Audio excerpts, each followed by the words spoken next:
Food markets only. Meet Susie Smart, she is so bright. On her blackboard you can write. She has a desk, she has a seat. What's your name, my darling sweet? My name is Susie Smart. She can talk! She can talk, but can she add? 2 plus 2 is 4. Cat, C-A-T. You can spell! Twinkle, twinkle, little star, how You recite! Press the button, she says a dozen things, complete with desk, blackboard, and seat. Susie Smart, sold at food markets only. What's this stuff? Some cereal. It's supposed to be good for you. Did you try it? I'm not gonna try it. You try it. I'm not gonna try it. Let's get Mikey. Yeah. He won't eat it. He hates everything. He likes it. Hey, Mikey. All right, let's dispense with the friendly banter. I believe you know why I'm here. Oh, I always figured it was to study us, discover our weaknesses, and report back to your alien overlords. Well, what's on the television, then? Looks like a penguin. Doesn't look like a penguin to me. Looks like Susie Q96. Scary, ain't it? Well, hello, Doug Harding. Package total. Yes, indeed. You do know what time it is for sure. Penny, Penny, Penny. And that's what I'm going to be doing today.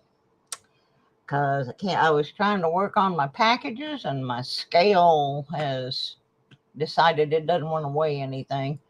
So I have another one that only runs on batteries, and I gotta wait for the batteries to charge up. So I was going to take a nap, and then I decided, no, I still got 15 rolls of pennies I got to get through. So I take them back to the bank. Happy Friday indeed. So I figured, what the heck, let's sit here, work on some pennies while I get the batteries charged up for that other scale. And then I can finish up my packages later on. So that's what I'm gonna do. And of course, you guys know how things roll around here. If I hit a Wheatie or a Indian head, we'll have a little guessing game and give away a little prize. So y'all be trying to bribe that bot into giving me something to work with here. So that's what's happening. Another roll started out with a whole bunch of copper. Like I've been saying, every time I work on this particular box, I think this box is where somebody has already been through them, and they were dumping their copper and their 82s, because there seems to be an outstanding number of those.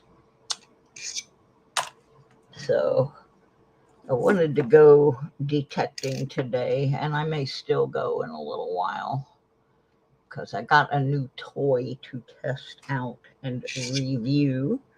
Came in the mail today, and I actually got 2 of said toys. One to keep and one to share. But before I share it, I want to test it out and make sure it's, well, just see how it works. It's not something I've ever used before, so it's gonna be one of them dealies. But it should be interesting. It looks interesting and might be a helpful tool. So yesterday I decided to be brave. I canceled my plans to do the big 4-day flea market thing for a couple of reasons. Reason number 1 is I don't think I'm healthy enough to get through it. And reason number 2 is that the weather report is showing rain. Those numbers look strange. Showing rain for the next several days. So I did not think a long-term engagement outdoors sounded like a fun project. Sounded to me like a whole bunch of wet merchandise and tired Susie. So last night I decided to go do the local farmers market. Wasn't too many folks out there, although I don't know why. There was plenty of vendors and all that good stuff. I managed to make my booth rent back and $16, which better than nothing. But then on the way out, I found a $20 bill on the ground. So that was helpful.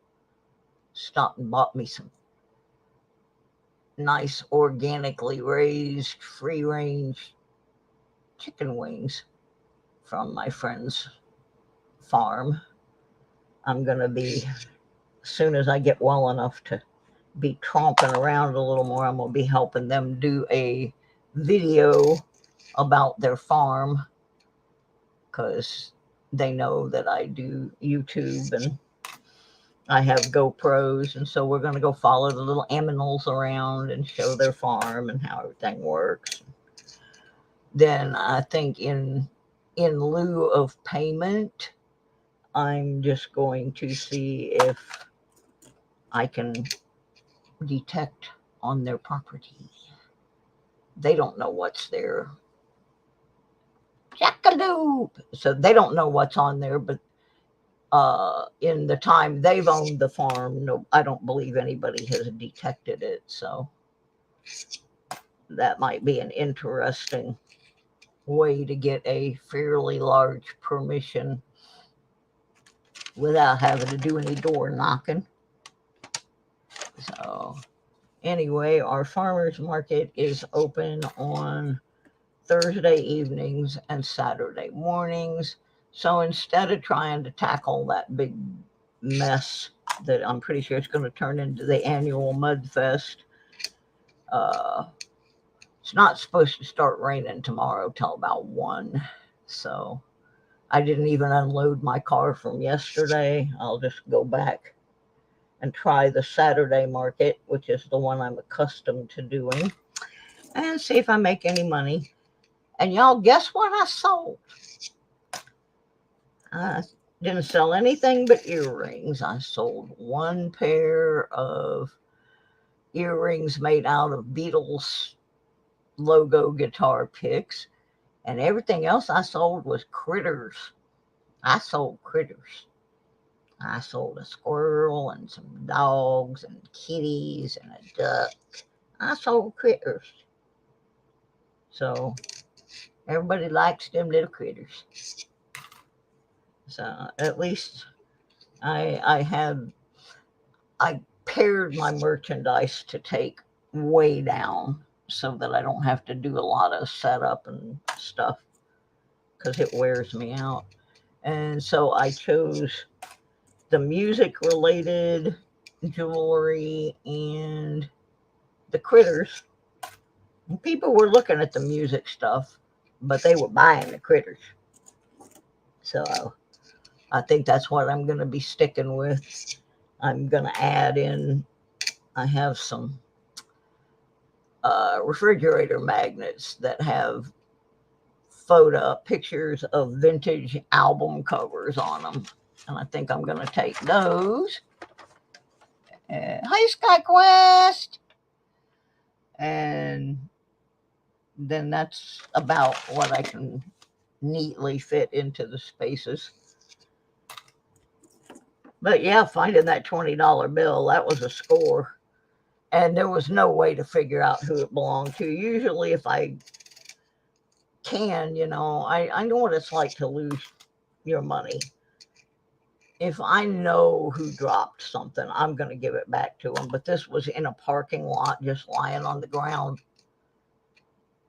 between my car and the curb. It wasn't even by anybody else's car. And I know it wasn't my $20 bill because I didn't have one.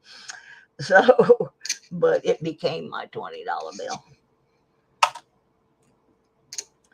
So God blessed me with that yesterday. That was a good thing. And then today a package came that I thought was a medical thing. I didn't look at it. I just carried it in. And then I realized, oh, wait, this is a metal detecting tool that I'm going to be trying out. So then I had to hurry and open it. And it didn't look anything like when I looked at it online and was talking to the guy, but it wasn't as big as I thought it was. It's very lightweight though, so it'd be something dandy I can carry in my finds bag and without adding a lot of weight or taking up space. Just got to see how well it works where I am for what I'm doing. I can see where this would be a great beach tool. Excellent beach tool. So we'll be showing that off on Wednesday night on Sweeping the Dirt. I hope by then I can get out and try it out and make a little video, little demonstration. I don't get too many things like that donated to the channel, so that's pretty awesome. Yeah, I'm funny. I can't figure out why people donate so much stuff to, like, especially money, why they want to donate money to the big channels that are already getting paid, but they won't donate $2 to a channel that doesn't have any income. I don't figure that out. I usually try to donate to the ones that are not monetized. You know, like if I have a little extra, I'll get a roll or something just to donate to that cause. But it doesn't make sense to me when you see somebody's making $200 or $300 on super chats.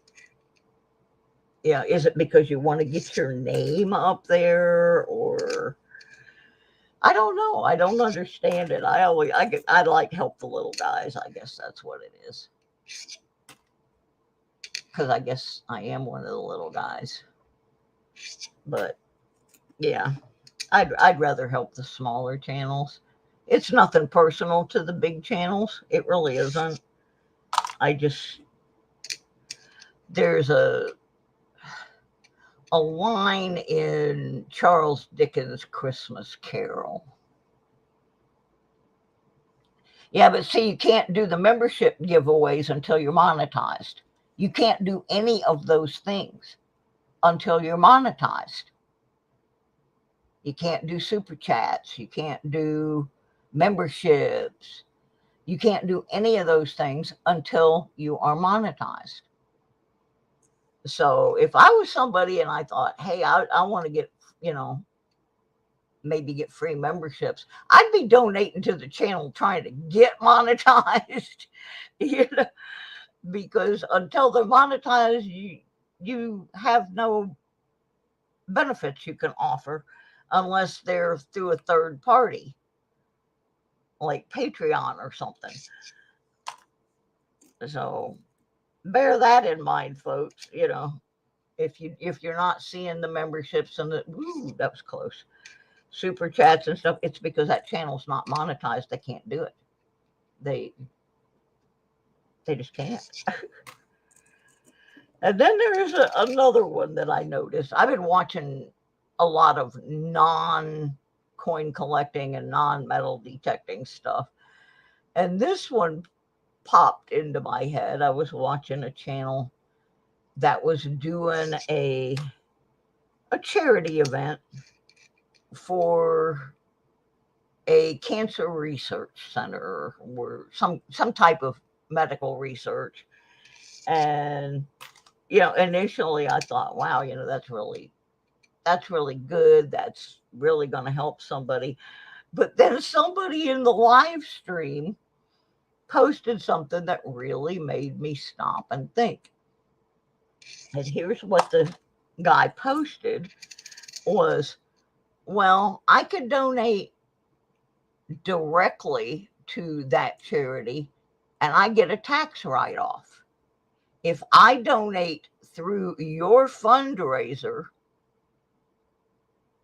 and all these other people are donating through your fundraiser, and then you make the donation, you and your channel are getting the tax write-off. All of the people that donated aren't getting the tax write-off. And I thought about it and I said, you know what? He's right. If you donate through one of those, the person who actually turns in the money is the one that's going to get the tax write-off, and the only one. Whereas you could just go to so-and-so hospital and make a donation, and then you get the tax write-off. So I had to stop and think, and I asked the guy in the stream, what made you think of that? And he said, because I have people come in. He said, I do taxes. He said, I have people come in all the time and they want me to get them a tax write-off for the $100 they donated to so-and-so through XYZ YouTube channel. And I have to tell them, no, you're not going to get a tax write-off for that. Even if they give you a receipt, the government's not going to let you write that off. Because see, I'm so poor, I don't have to do taxes. So that would have never occurred to me. But I thought that one was interesting. So, and like I said, I think it's wonderful that people raise money for charitable causes. But if you think you're going to get a tax write-off doing it, probably not. So, just a little something, little Friday fun day financial doodah. I see some weird stuff sometimes. But yeah, he made perfect sense. I just never thought of it that way. Because like I said, I'm in such a low tax bracket and I don't really have much earned income. So I don't even have to file taxes. So that would have never dawned on me.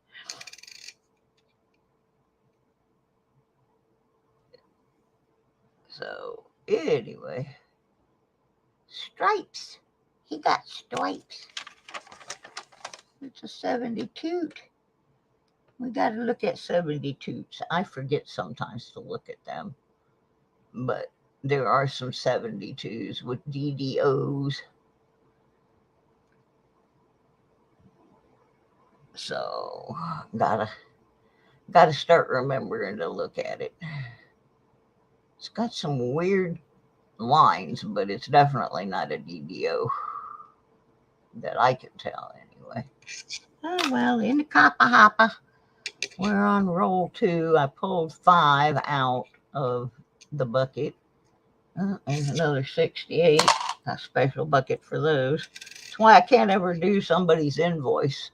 I keep finding more pennies. Ear be there. Come on, I need a Wheatie. I need a Wheatie, sweetie. Let's get it out here. Get them going.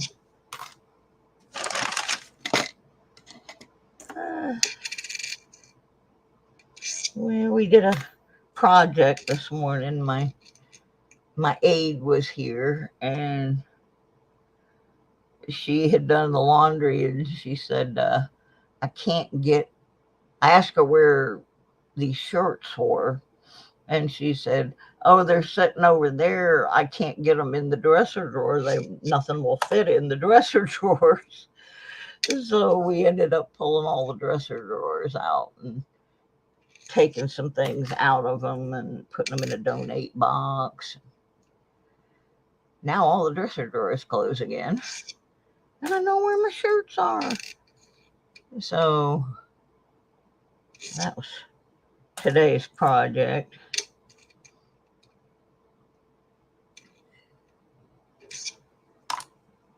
Yeah, just kind of hanging out.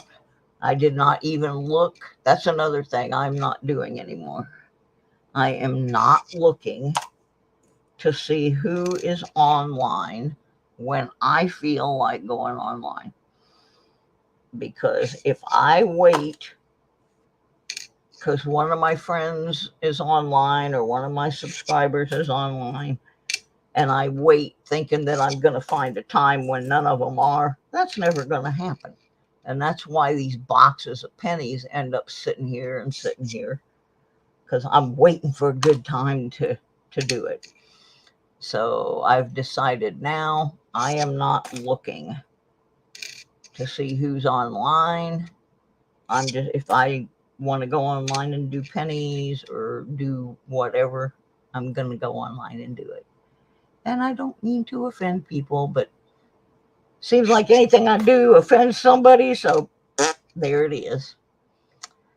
And I've been fighting a little sad thing, because I was very upset that Tina Turner died. That was very upsetting to me. I love Tina Turner. So, rest in peace, Tina. Keep dancing, girl.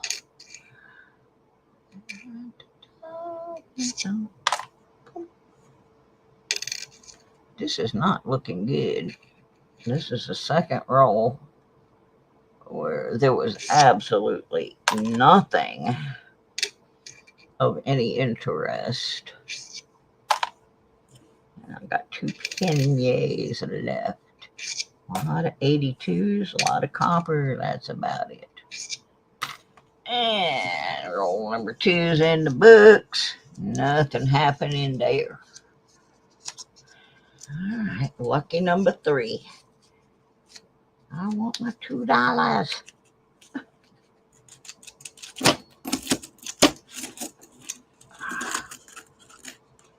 And the sad part is I got to roll all this junk back up. I would prefer to have some come out that I don't have to roll back up. I mean, my copper hopper usually at the end of a box is maybe 1/3 full. It's over half full from this box. It's pretty wild how much copper's in here. That's why I'm pretty sure it's a dump. Somebody took a dump in my penny box. Y'all can tell I'm feeling better. I'm getting almost obnoxious again.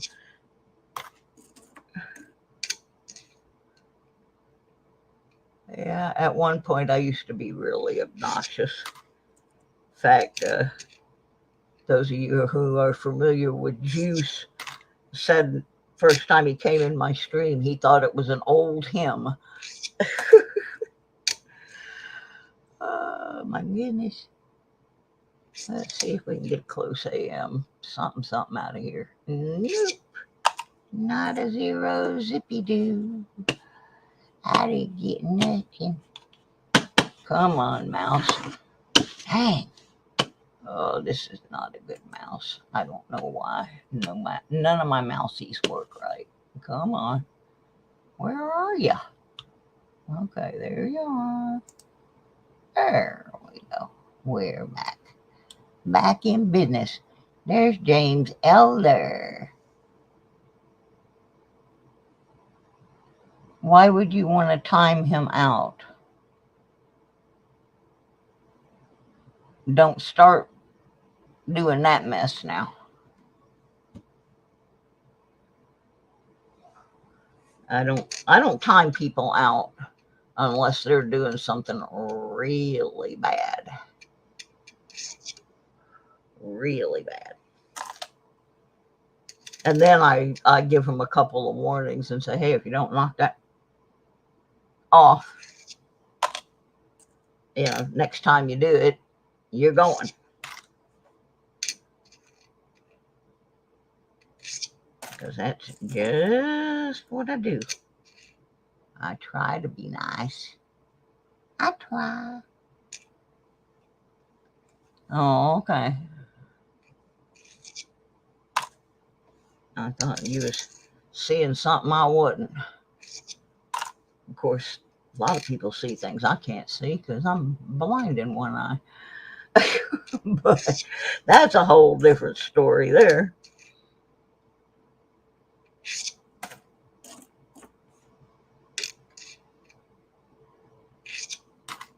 Oh, this is terrible.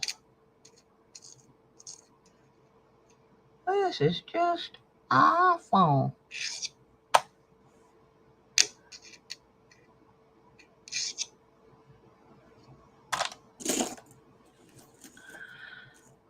There's gotta be something in here somewhere. Right now, I'd do the happy dance if I found a Canadian coin. I'm just not finding anything.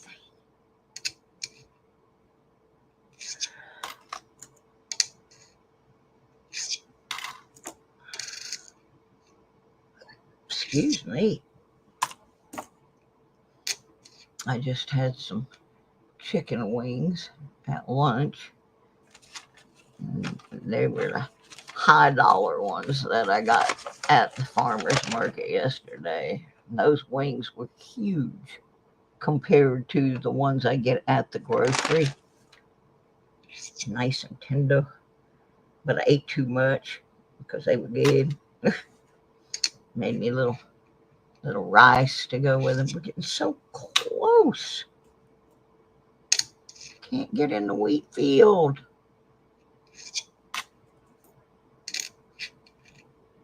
And then I have rice left over for tonight. I don't know what I'm going to put with it, but God, I'm starting to sound like Mikey talking about my damn food. Well, I've had to change my whole diet with the IgG4 and the gallbladder thing. I've had to make a lot of changes in my diet, and so now I guess I'm a little obsessive about food, trying to figure out things I can eat.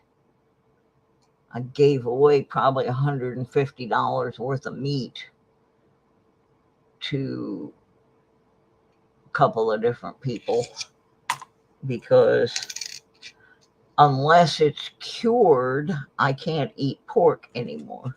So I can get bacon, if it's cured, I can still have that. But I had like all these pork ribs and all kinds of things. I can't eat them anymore. And they will make me sick. So I've had to redo a lot of my diet. I suddenly became lactose intolerant, which means I have to get special milk and can't eat a lot of the stuff there. Cottage cheese, something I absolutely love, now says, no, Susie, you can't do that. We're not going to let you eat that. That make you sick. Pretty soon I'll be eating rice. That's it, rice. On a positive note, I've lost about 4 pounds, but not how I want to. Another 68. Gosh, this is terrible.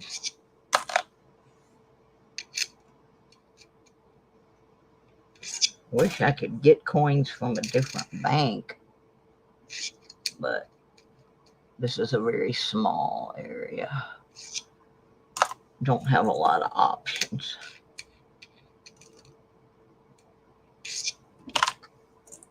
Down to the last 4 in this roll. And this is roll number 3.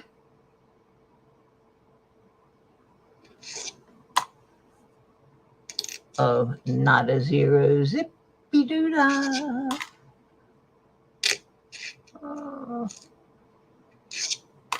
And it. Oh, leaning on my elbow. Roll number 4. I just reached in the box and pulled 5 random rolls. There was no rhyme or reason, and since some of them are customer rolls, I can't even look at the enders. I just gotta unroll them. Oh, poopity doo dah. Where is the wheat? I don't see anything that looks even promising in this roll. Oh well. We shall see. Yeah, I'm going to try to go to the car wash and get some quarters for Monday. The main reason I'm going, though, is there's an indoor flea market kind of place right in front on the street, right in front of the car wash. And somebody told me they had some rental spaces there. I'm going to go check it out and see about setting up a little booth in there so that I don't have to tear things down and set them back up and tear them down. I can just set it up. I had one of those when I lived in Michigan, and it was pretty far away from my house. I lived in Flushing, which is just north of Flint, and my flea market booth was actually in Bay City, which is quite a bit north, but it was really nice, and I had friends that lived right around the corner from it. So anyway, I've been trying to find a place here, but I want like a mix and match booth. I don't want like to be restricted to strictly antiques, because I don't have enough of them to make that worthwhile. But I have a lot of things that would classify as vintage, but not necessarily antique. No DDODOs. So I got to go over there and check that out. So I figure I will also run by the car wash and try and get some quarters and wash my car. It's got birdie num-nums on it. I don't know if anybody knows what movie the phrase birdie num-nums comes from. But yeah, my car's got birdie num-nums on it.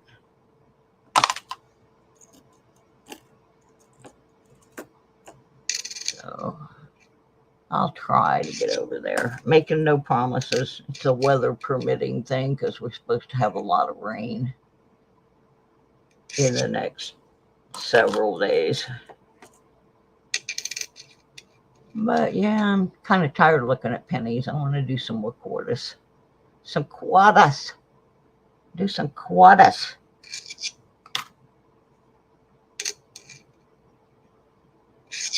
Gosh darn.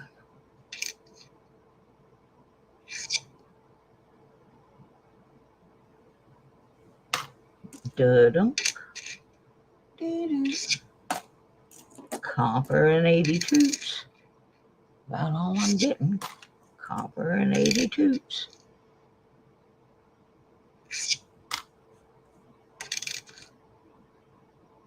Close, but no cigars.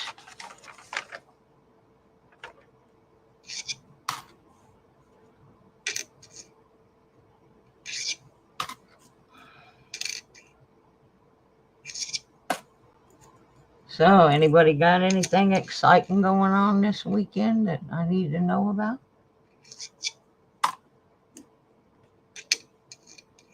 Anybody gonna buy a new detector, or go into a coin show, or Going to a rock concert.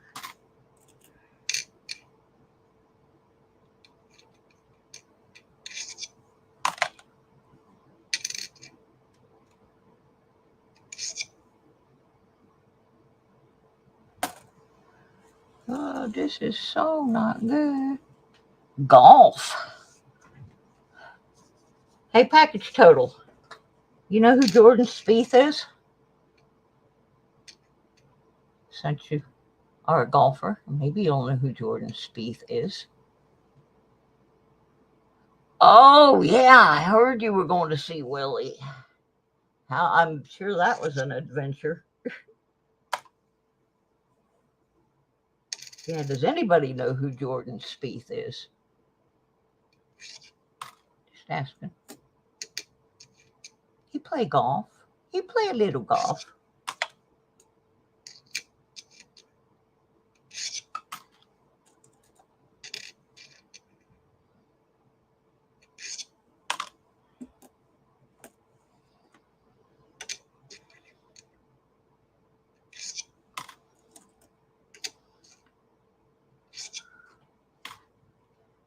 I just want to know if you knew who he was.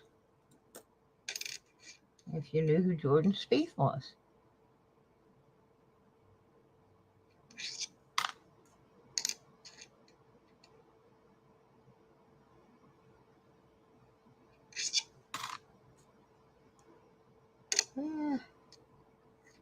Jordan Spieth's grandfather is I think he's still alive, but he's probably retired now, an orchestra conductor in Pennsylvania.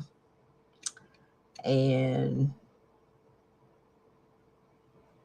his grandfather, well, that's funny because he was a big name. Jordan Spieth just a couple of years ago was a big name, and he's making a little bit of a comeback right now. But anyway, his grandfather is my mother's cousin, so he is a cousin of mine, therefore. And yeah, he's pretty big. Look him up. He had to quit for a while. He was having anxiety attacks, but he just played in that recent big whoop-de-doo thing that they were doing. I don't follow golf, but I watch Jordan once in a while because he is my cousin. And it was so funny because my friend Question Mark from Question Mark and Mysterious, he's big into golf. And when Jordan first hit the PGA, I was talking to Q on the phone. He says, yeah, I'm watching this new kid, man. He's really good. And I said, who is it? And he said, Jordan Spieth. And I started laughing. I said, that's my cousin. I don't pay any attention. In fact, I piss Jordan off most of the time because I'm just not big on golf. I tried to learn and it just wasn't for me. And I started calling it cow pasture pool. And I don't think he appreciated it very much. Yeah, but my mom was actually named after his great-great-grandmother, Elsie Spieth. So it's just a little family thing. Hey, Jeff, how are you? Yeah, it's just a little family deal. Let me see if I can do this. I got so much junk on my desk, and I'm just piddling today, so it doesn't matter if I screw things up too bad. It's not an official live stream. It's just another meeting of the Deadbeat Club. Jordan Spieth is ranked 11th in the world ranking of the PGA Tour. There you go.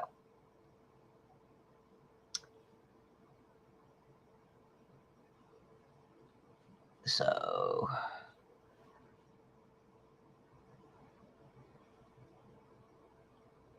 okay. I guess he's in the, what you call it, Wells Fargo Championship Charles Schwab Challenge this weekend, May 25th through 28th. So anyway, yeah, he's in that. Charles Schwab sunk a 31-foot birdie putt at Charles Schwab. That's good because putting is his weak point. That's what started causing his anxiety attacks was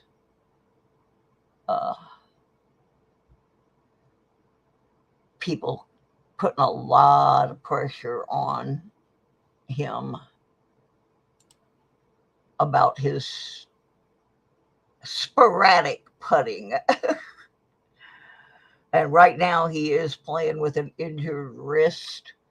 So he was playing with his son and did something. But anyway, yeah, that's my cousin. So anyway, I just thought I'd throw that out there. He's my aunt. A few years ago, she passed last year at age 101.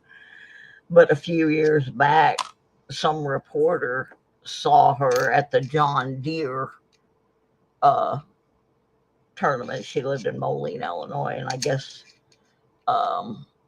they somehow got hooked up with my aunt, and they did Golf Digest had an article in there about the old lady golf fan, and they asked her why she was out there, and she explained the tie to the Spieth family.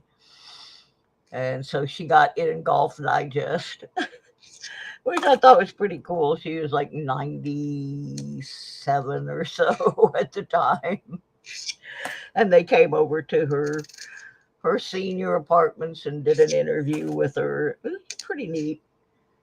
Kind of a interesting thing to have in your family history, that your 97-year-old aunt was featured in Golf Digest and she doesn't play golf. Another dead roll. It's like I'm not a rock and roll star, but I've been mentioned in 2 or 3 books about rock and roll stars. So that's, I don't know if anybody in here knows who Graham Parsons was. Interesting musician that I knew growing up. And I got in his biography somehow.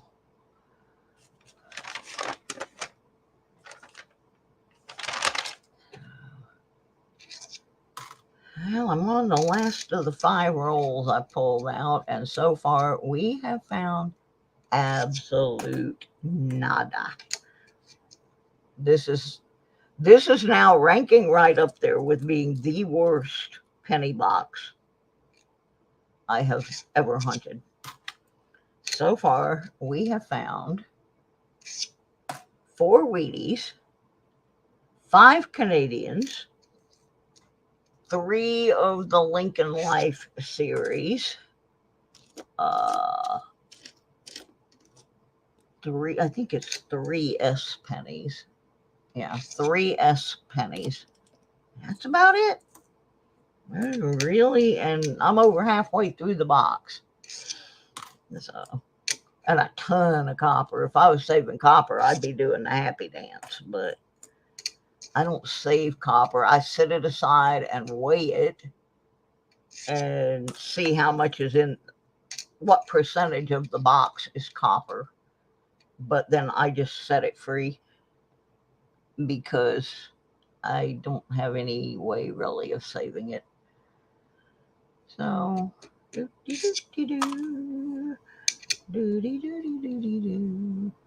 yeah, I really want to finish this up. I did transfer some more money to the moving fund that came from different, either me selling things or some GoFundMe that my friend Q started for me. So we did add some money this month to the moving fund, almost $300. So, and of course, all the jewelry that I make and sell, that all is going in there too. Now, the $20 bill I found yesterday, that did not go in there. I actually bought food with that. So, but yeah, we did make a little progress. I still don't have enough to make the move, but that was a big help.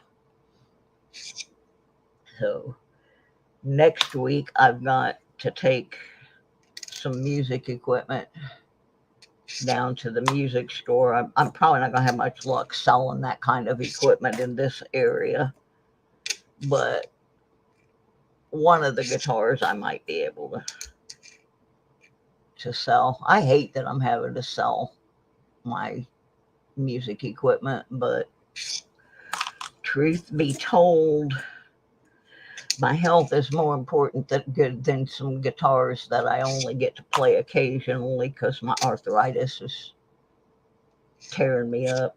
So it is what it is. Gotta do it. 73 in the copper hopper. Another 73 in the copper hopper. 640.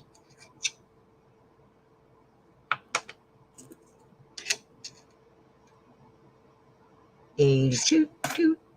God, I got containers of 82s and 83s. We may go through some of them next week too. I will have a couple of extra days next week while my aide is on vacation and won't be here, so I will be able to do some things, get things tidied up. 62D, tooty doody doody. Because I had that 4 days blocked off that I was supposed to be doing that big market. Since I'm not doing that, maybe I can get caught up on some of these things, like figuring out why my scale has quit working. That would be handy to know.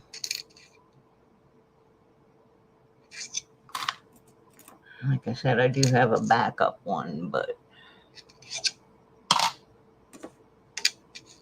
got to get it all charged up. I was right in the middle of processing packages, and it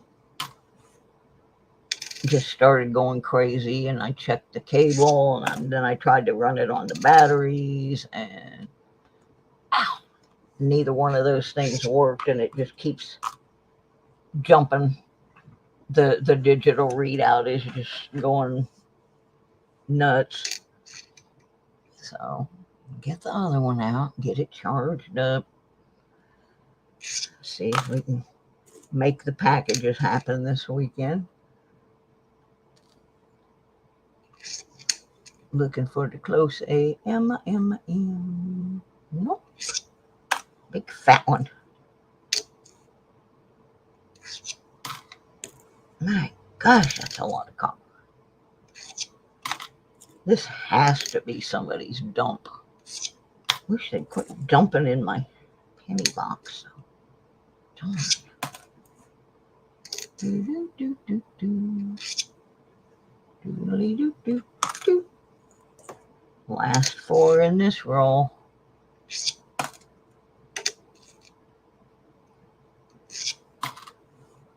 Nothing, honey.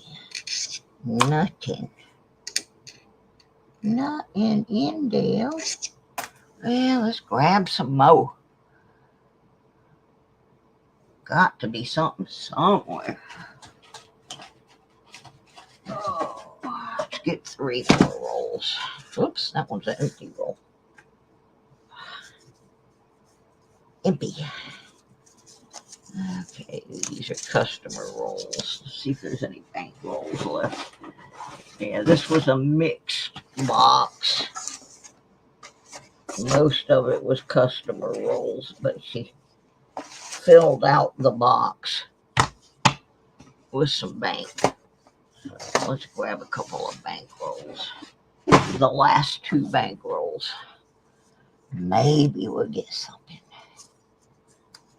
After that, I'm going to go work on my eBay store. I got either that or working on getting stuff off my old computer onto the new one. That's a chore all of its own right there.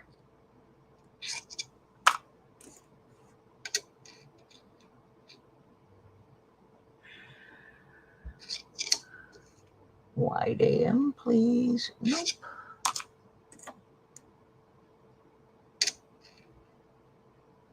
$74. More copper.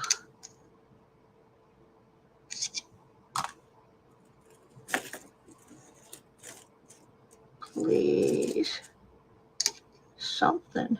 Anything.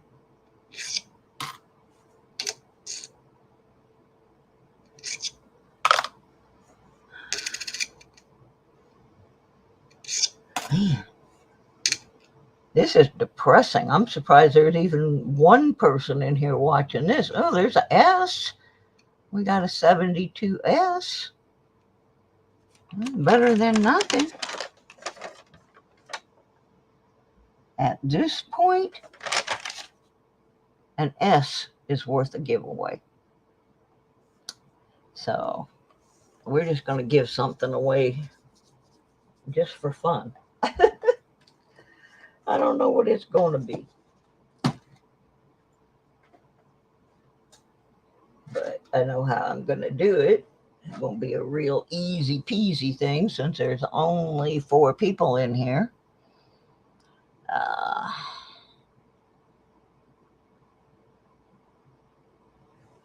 Let me see.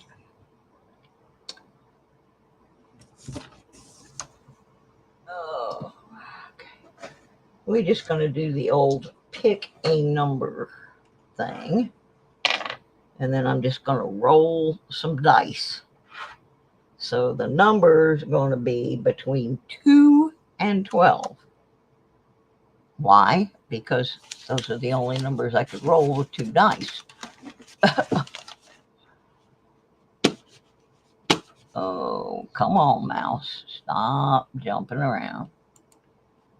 It won't let me post. It won't let me do nothing. This mouse is terrible. And I just put new batteries in him. I don't know what he's doing here. He don't want me to post. Cancel that.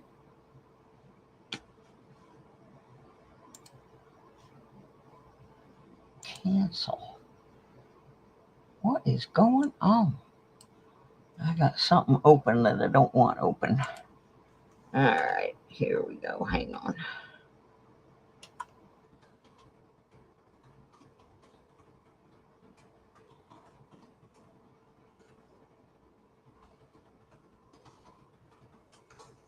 Number between 2 and 12. While I figure out how to get my mouse to mouse.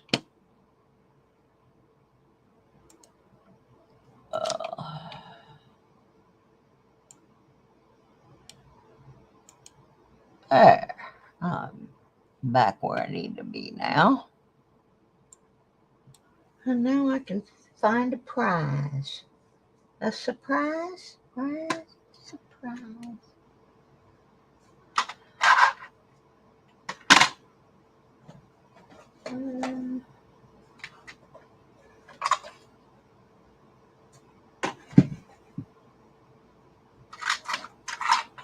No idea what's in here.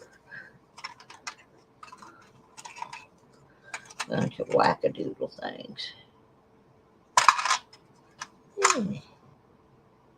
We can give that away.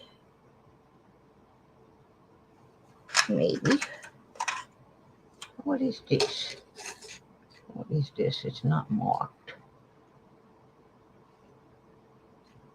Oh, yeah, that's a Wilma Man Killer quarter. We'll give that away. I got another one of them. Yeah. All right. Let's see what we got here. Well, there's 5 people here. We got package total with 8. Jackalope with 7. Lucky James with 4. And Doug Harding with 9. Whoever the 5th person is, you got a second or 2 to get in. And Old Bill! Hi, Old Bill! Haven't seen you in the longest time. All right, let me get these pennies moved over because I'm going to have to turn the camera on without putting me in the mix.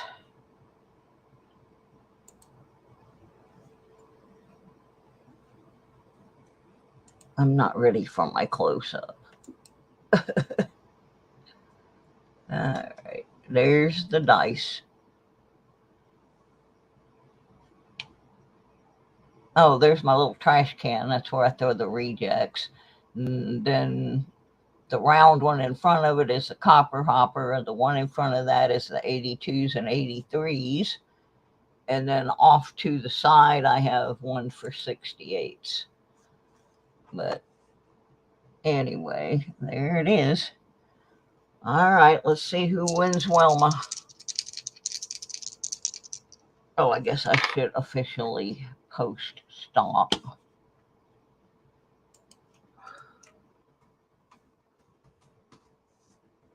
All right, that's it. If you're not in, you're not in. All right. See who's closest without going over. 7. Didn't somebody have 7? Jackalope. Right on it. Jackalope. You are the winner of Wilma. I think I have a jackalope envelope already, too. So.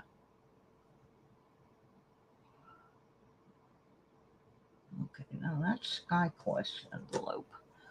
I'll find another one. I got plenty of those.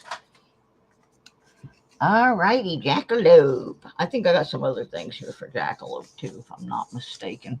I'm trying to work on all these things if I can get my stupid scale to cooperate with me. Something always breaking around here. Oh, I just saw something flashing in my desk drawer. And it's my smartwatch, my Wise watch, that I can't figure out how to set the date on. Shut that down. I don't know why that was jumping around in my desk drawer. There's 2 of them in here.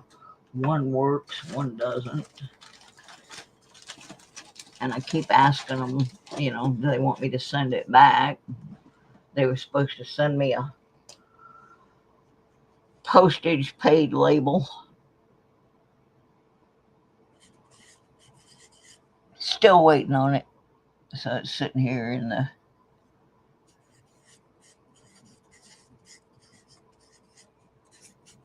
in my drawer there. All right.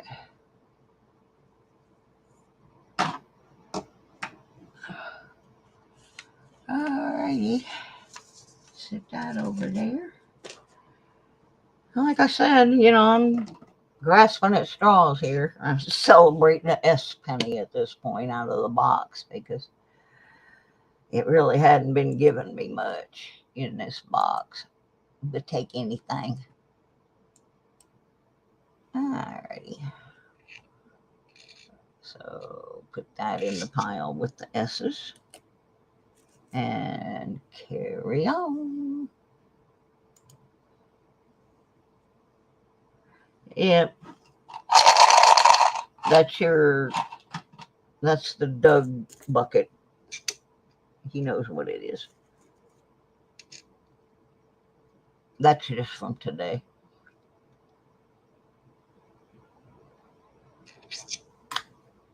Oops, wrong bucket. Oh, well. Oh, we got a Wheatie and I exposed it. Son of a gun. I was so sure there wasn't going to be any more. I wasn't watching. But we got one. We got a 42. So we'll still give something away even though I exposed it. We just won't be guessing the date. We'll do something else. Here's what we're going to do. We're going to go right back to those dice and do the exact same thing. Come on, mouse. Gosh. Yeah, right, 42. Yeah, I think we've established that it's a 42.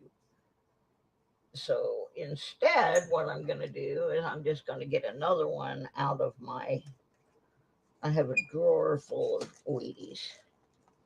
And I'm just going to go in this drawer and get one out. And we will guess on it instead of the one that I accidentally exposed. And we'll give away a Sally Ride quarter this time. Make sure I don't expose this penny. Okay, based upon the reverse. Closest without going over. I took this one out of my little stash. And the one I just found I have set aside.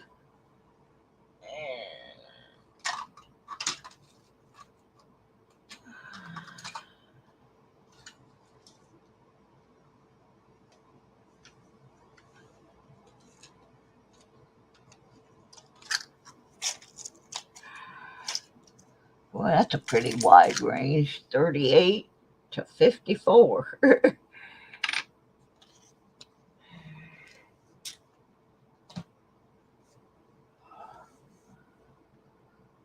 Okay, where's my other guessers? 42.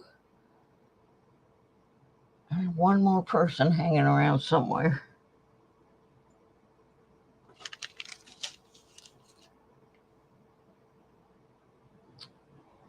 Do do do do do do do do do do do do do do do. That last person better guess, or you're gonna have to listen to my off-key humming and doodly doo-doos. It'll hurt you. There we go. There's the fourth person. All right. We got 38, 54, 42, 48, and the winner for the chicken dinner, 38. Lucky James Eller, right on the nose. He gets him a Sally Ride quarter. I'm gonna stick it in with his duck and chicken necklace. So it's in there.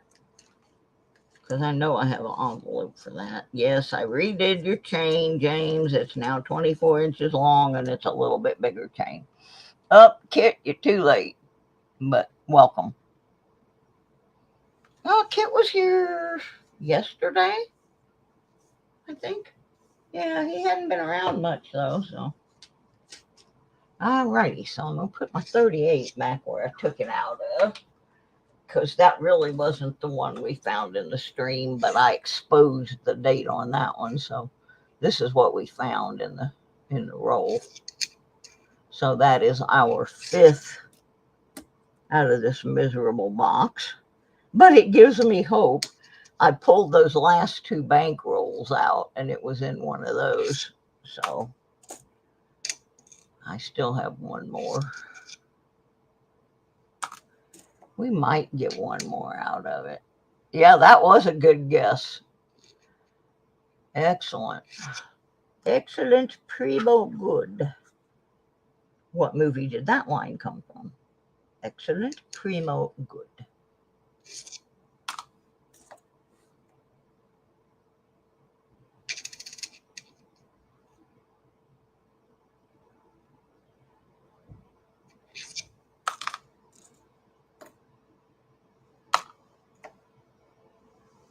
Been working to make money to spend, but I am not as lucky as you. Oh, that's funny. Yeah, I had my lucky yesterday. I found 20 bucks on the ground. That's the first time I found paper money on the ground for a long time. And I usually only find dollars, so that was pretty exciting. Find a 20 right next to my car. Nation will be starting 6-ish tonight. Kit, been waiting for you to open your boxes. I've been waiting for somebody to send me some boxes. Whee! More money.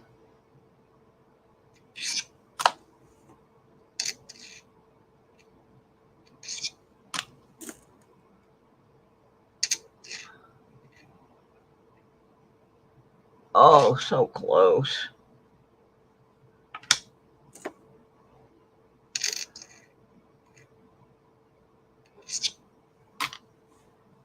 Come on. Cough it up. Close I am, please. Nope. And I won top card week ended.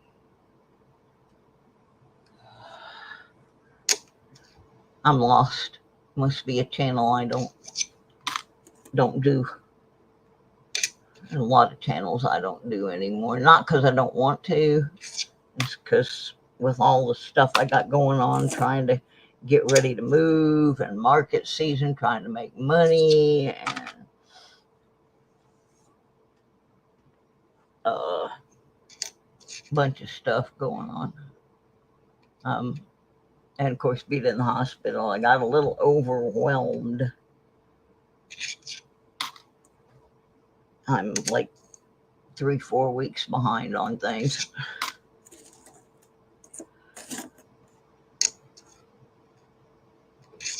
But it happens.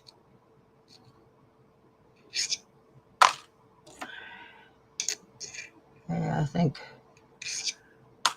think Mikey's taking his final exam in one of his classes today, so I don't expect to see him in.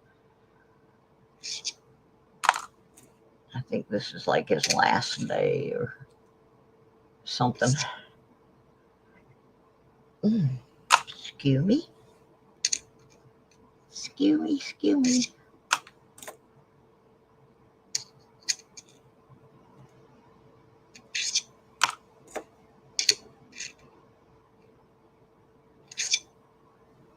Oh, boy.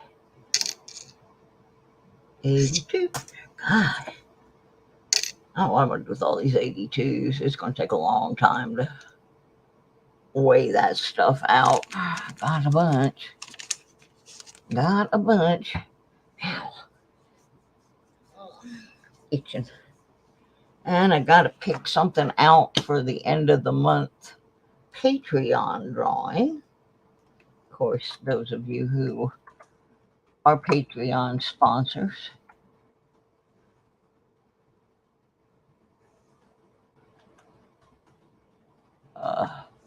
Know that you can be a sponsor for $2.96 a month, and every month the Patreon sponsors have a chance to win something special that always involves at least a little bit of silver.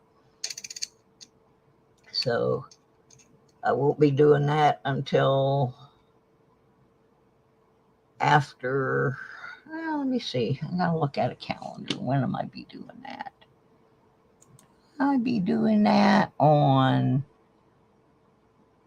May the 31st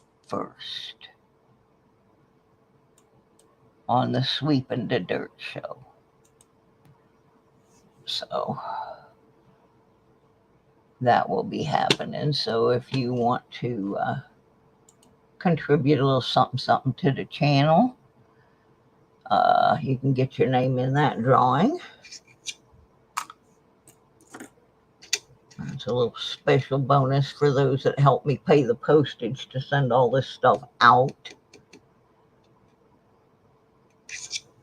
So that's I don't know too many places where you're going to get a piece of silver for $2.96. So you can do it. I know you can. I know you can do it. All you got to do is give up that Slurpee down at the 7-Eleven for one day. Why damn, please. Nope. All right, I got one more bankroll, and then I've still got a bunch of those customer rolls. Let's crack open this last bankroll. See what's in there. Come on, Wheatie. Come on, Canada. Come on, Indian Head. Come on, something. All right. Here we go. Last of the bankrolls.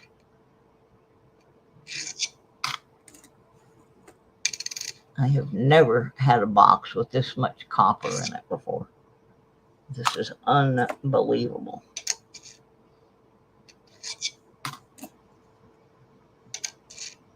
Unretrievable, unbelievable. Looking for the close AM. It's not in there.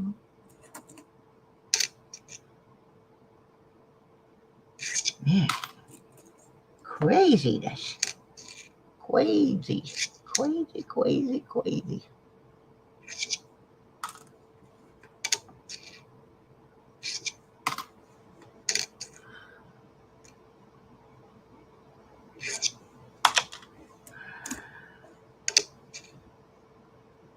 Oh, so close.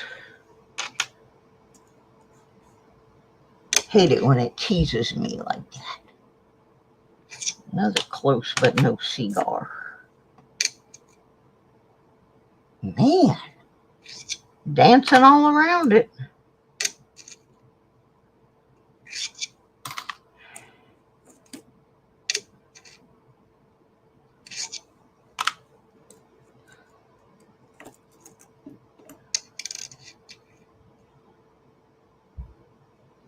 Wow, something making me itch. I got in some ants last night at the farmer's market. And maybe I got bit and didn't know it. I don't know if this is a command or not. Has anybody seen Mark Thomas lately? He's been absent. And he set up a lot of my commands for me in my bot. So just reminded me because I couldn't remember. I have one of those buy me a coffee things, and yeah, there's the buy me the coffee. So I did have it right. But yeah, I haven't seen Mark for a while. Hope he's not mad at me. I like Mark. He's funny. He's a good guy. 73.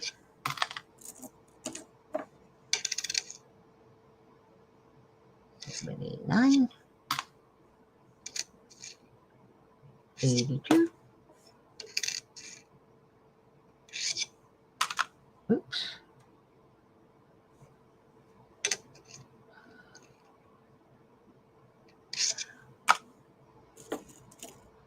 Well, I went on a nostalgia trip last night. I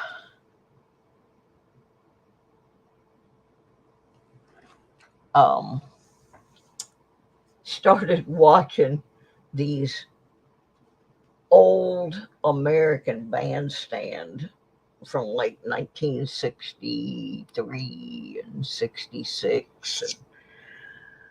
And it was pretty funny. But I heard some songs I hadn't heard for a long time. Yeah, that was a good song. Saw my Mysterian boys on there a couple times. So that was fun. And they did an interview with Question Mark, and he was like, it was like they were really, really little kids, which they were. And they it was funny to realize how shy they were, and it was their first hit record, and they didn't have a clue how to do an interview. It was awesome fun to see that stuff again. But yeah, sometimes I have to get away from watching the stuff that's in the coin and detecting communities and just watch something completely different. And I was so tired last night when I got back from the market. I couldn't even get up to fix myself something to eat. And M3 was mad at me because it was past regular bedtime, and he wanted his nightly treat. And when I did not get up to give it to him, he sneaked up on me and bited me on the foot and ran like heck. He knew he wasn't supposed to be doing that. He knew he wasn't. But he thought that was going to get me to get up and get him a treat. All that did was make me stay up an extra hour watching TV. Made him wait. But he was a good boy after that. He was so happy to get his treatables. But yeah, he made him a little short video. I think it was yesterday. We got up in the morning. It was cold again, so he was toasting his feet in the heater like he do. And so he made him a little video. Nothing on the ear. What? Must be a M3 for 64. Shut the door.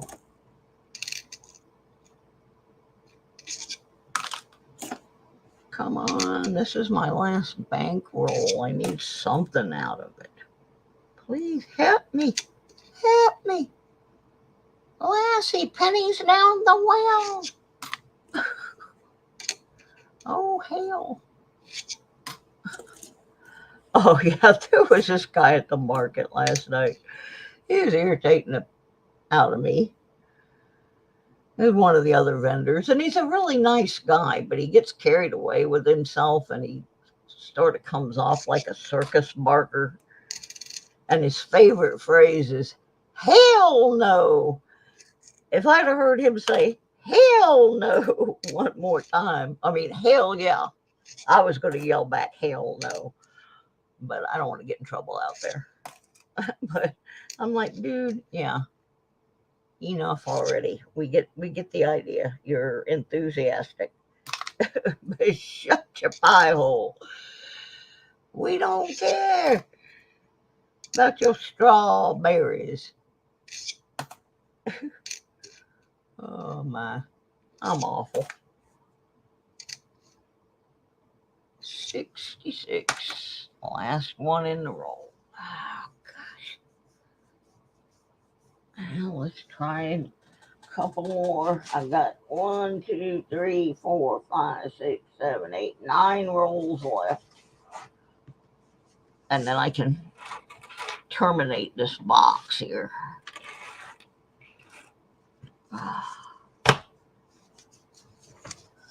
I'm just kind of taking it easy this afternoon because I know I got market tomorrow.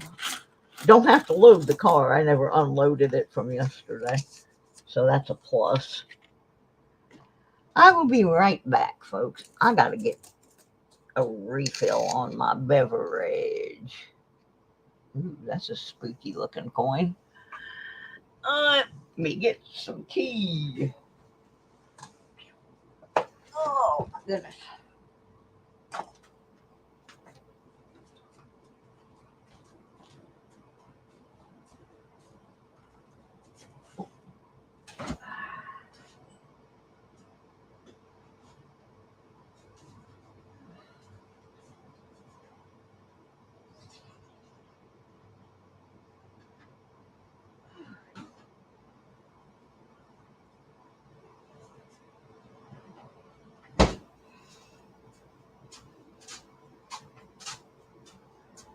Opted for lemonade. Peel that off.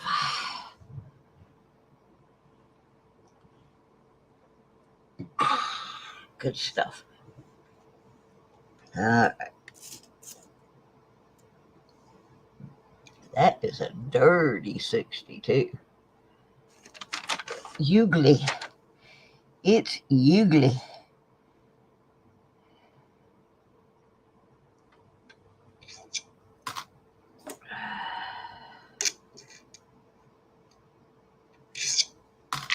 Man.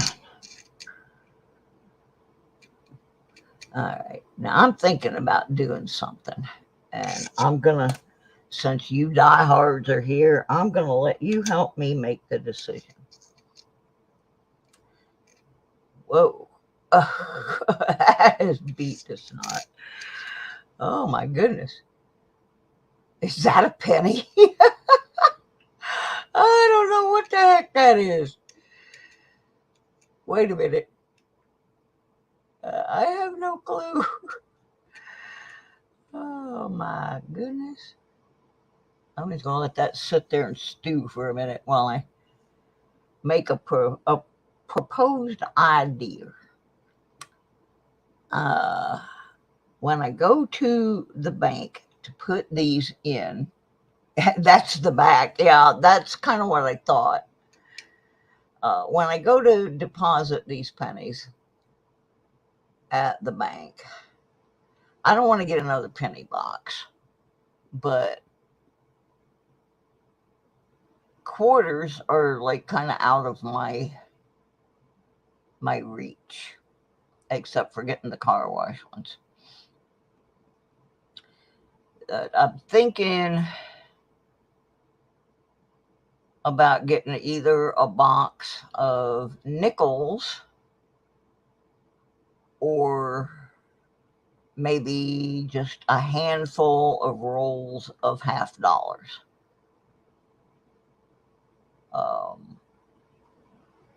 Obviously, I can't really go over $50 at a time. So I was thinking, well, what should I get? Or should I just get a mix of all kinds of rolls totaling up to $50? So, or should I get another penny box and hope that it's better than this abomination? So, suggestions on what you would like to see me do.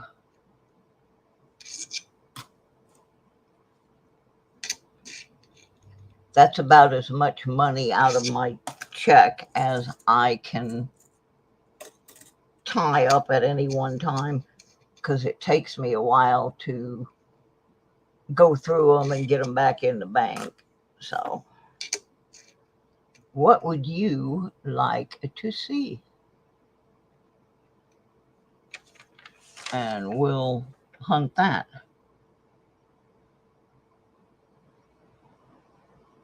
I was thinking maybe about getting some dimes, since I have a lot of spaces to fill in my dime album. But Anyway, what would you like me to work my way through here? A lot of people like the pennies. I do have a box that has some nickels in it that I do have to go through. I don't know where they came from. I'm pretty sure they were ones. I got a box of nickels a couple years ago when I was staying in the cabin on my sister's farm, and I dropped the box and a bunch of the rolls broke open. And I think that's what these ones in this cigar box are. I don't think I've ever gone through them. I think I just picked them up off the cabin floor and threw them in there and forgot about them. So we will be doing those sometime here in the close future, because I want to take those back to the bank.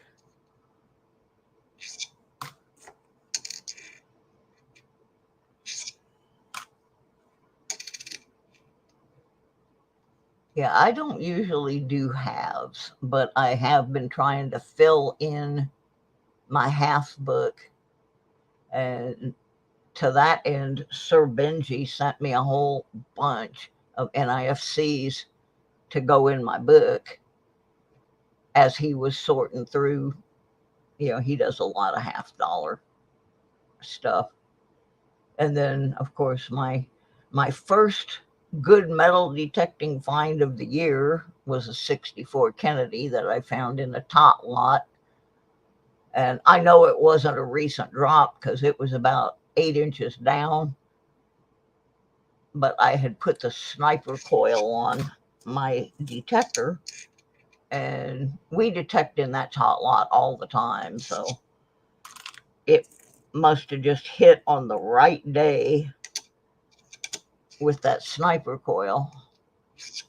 So that was kind of a prize for the year to get that. I've actually found in the 4 times that I've been able to go out so far this year, I have actually found 2 really good coins. That was one, and then that $2 Australian coin.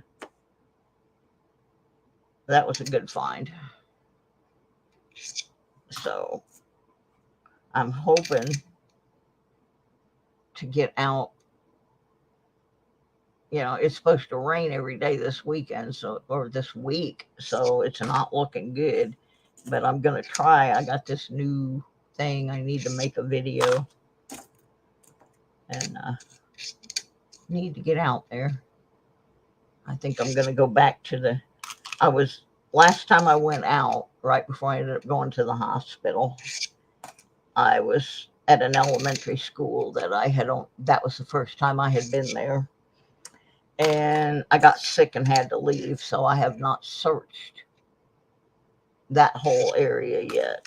So I think I'm going to go there to do my test video for this new product. Because I did not search that area well. And about half of it I haven't searched at all. And while I am sure that my friend Tony has probably searched it several times, Tony doesn't dig penny signals. He considers them to be a waste of time. And I dig them for 2 reasons. Number one, not everything that rings up like a penny is a penny. Sometimes there's copper jewelry or matchbox cars or, you know, other things besides a penny. But he's a cherry picker, which is fine. That's good. He finds a lot of stuff. He pretty much cleans all the goodie out before I can get there. But he can go more often than I can. So But if I continue feeling as well as I have for the past couple of days, I'm starting to build my strength back up. I'll be out there poking holes in the ground.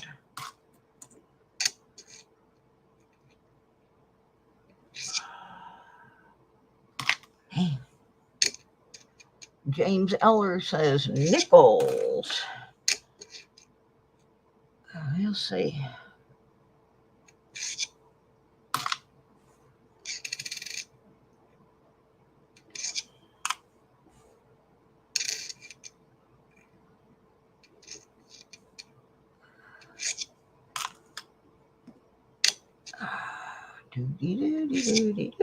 Nothing in there. Oh, I think I'm going to do this one more and then I'm going to quit. My eye's starting to do the little jumpy jump. Doing little jumpy jumps. Okay, here's another custom war roll. That's all I got left. Oops.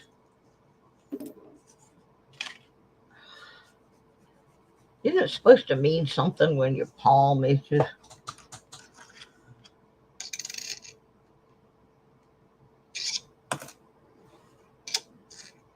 I don't know what, but something.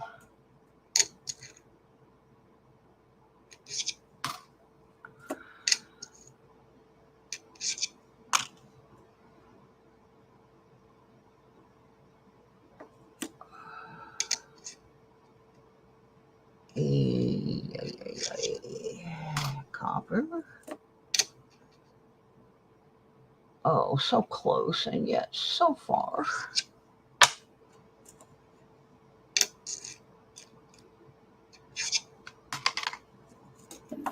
Y'all too quiet. Everybody's asleep. How did I do at the market? I made my booth rent and $16.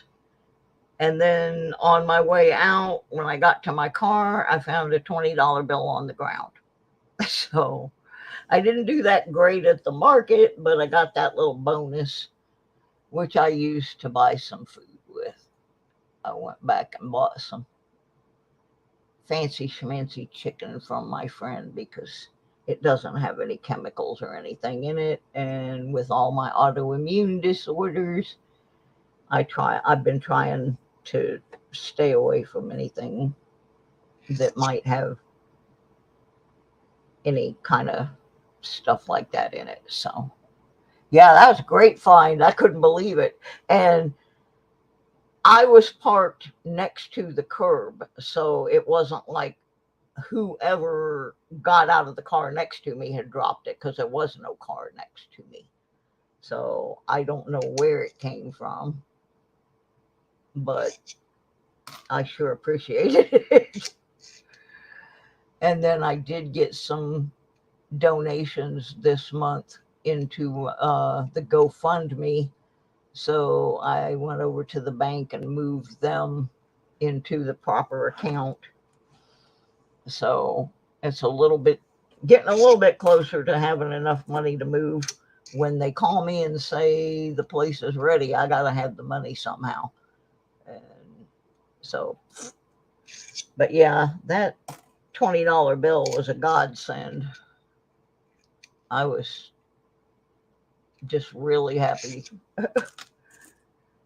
Stopped and thanked my higher powers right then, and then went and got some meat that I know is good because my friends raise it, and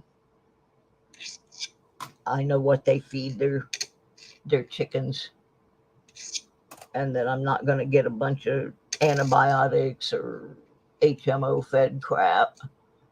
I mean, I eat it because that's what I can afford, but when I can get something good like what they offer, I try to do that. And it was the end of the market, so I knew they would be kind. They're always kind. They give me eggs too. She was trying to give me some eggs, but I already had plenty. their eggs. Like I get eggs at the regular store, and what they used to call a medium egg, they're now selling as a large egg. And then I get eggs from my friend's farm, and those would be considered like the jumbo at the store. And half the time I get them and they're big old double yolkers. And so I am willing to spend a little extra to know that the food doesn't have a bunch of chemicals in it, because with all my autoimmune deals, we don't know what causes these things. And so whatever, once in a while I treat myself to the good stuff. And yesterday was one of those days. And I had on my Florida metal detecting shirt. And the guy next to me that was set up asked me if I had actually metal detected in Florida. And I said, yeah, I'm from Florida. I was raised in Florida. And so we started talking about metal detecting. And I guess he used to detect, but he doesn't anymore. And sometimes I have people tell me that, and I don't necessarily believe them. So I always ask them what kind of detector did they have. And if they say, oh, I don't know what it was, then they weren't really like a serious detector. But this guy named a couple of very specific detectors. One was a mid-range Garrett.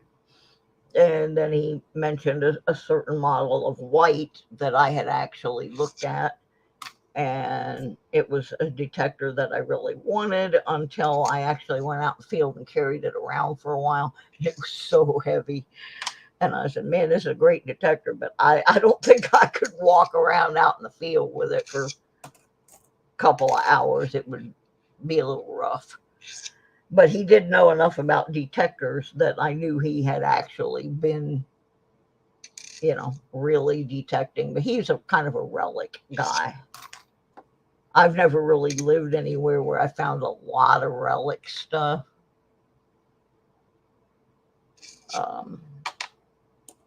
I seem to find tools,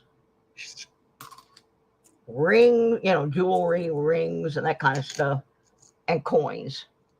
I have found a few interesting relics, but mostly the places that I have lived, I just haven't found a lot of relics. I'm hoping to get out on these people's farm where they're raising my yummy food and run my detector around and see if there's any relics out there. But yeah, when I first started, I found tools. Almost every time I would go out, I would find tools. Screwdrivers, wrenches. I found a real nice Craftsman torque wrench one time. I still have that. That thing's worth some money. Found a really old carpet laying tool buried in the sand at Daytona Beach. That was kind of an interesting find. I think that was probably because the tool dated around the 50s, and I'm guessing it was probably washed out there either after a hurricane or before a hurricane during construction of something along the beach area there, because that's all hotels and stuff. Or it could have just fallen out of somebody's truck, but it was really old and it took a while for us to ID it. And then I found I forgot what they call those fishing knives that have all kinds of attachments in them. Hi, Lyle. How are you? But yeah, I found one of those.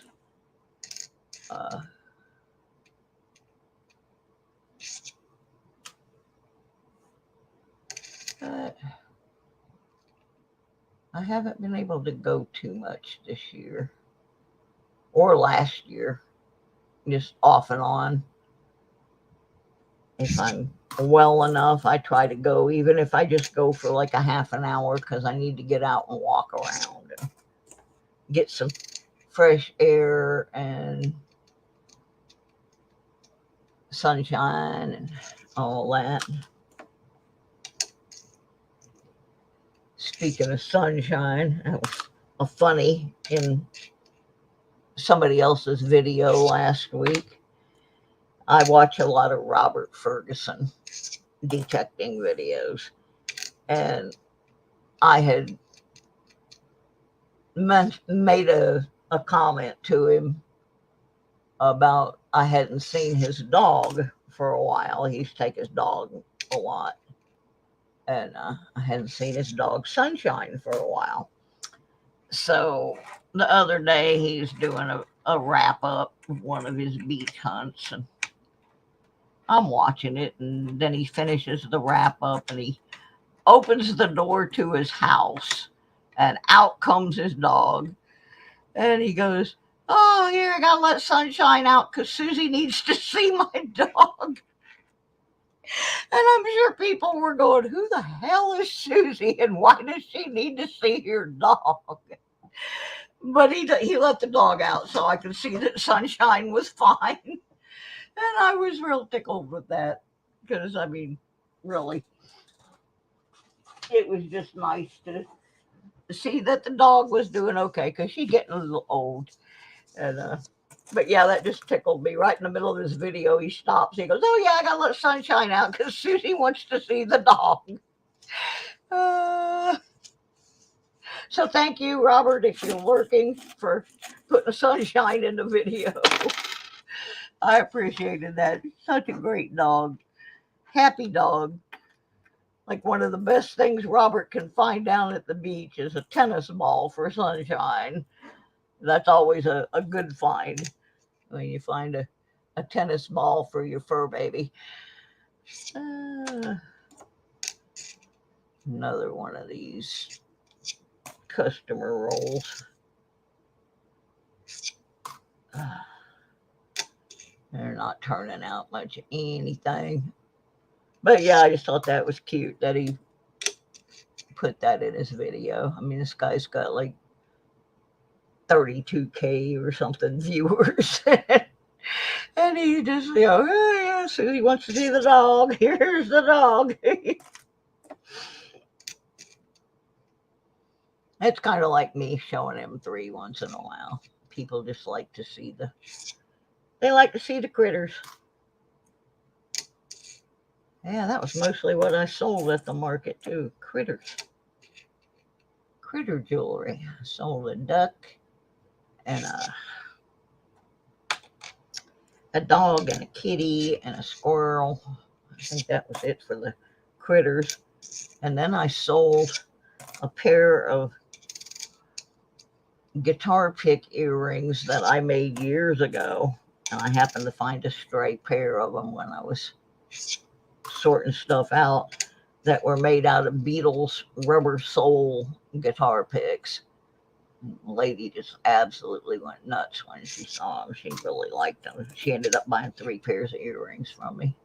So that helped a little. But yeah, I think the critters they're a hit. So we'll keep making them.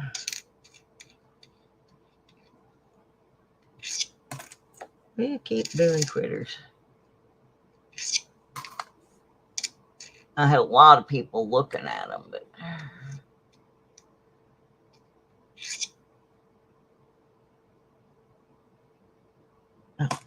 okay, I kind of had a brain fart there. Couldn't remember where I was supposed to be putting things.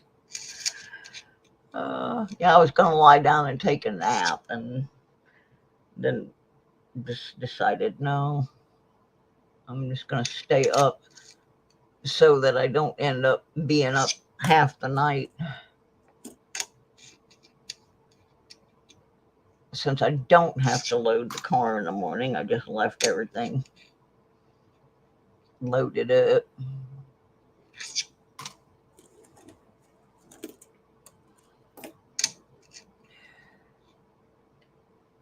Probably should have gone out and cleaned the car out a little better, but don't wanna. I want to get these pennies done so I can get them out of here.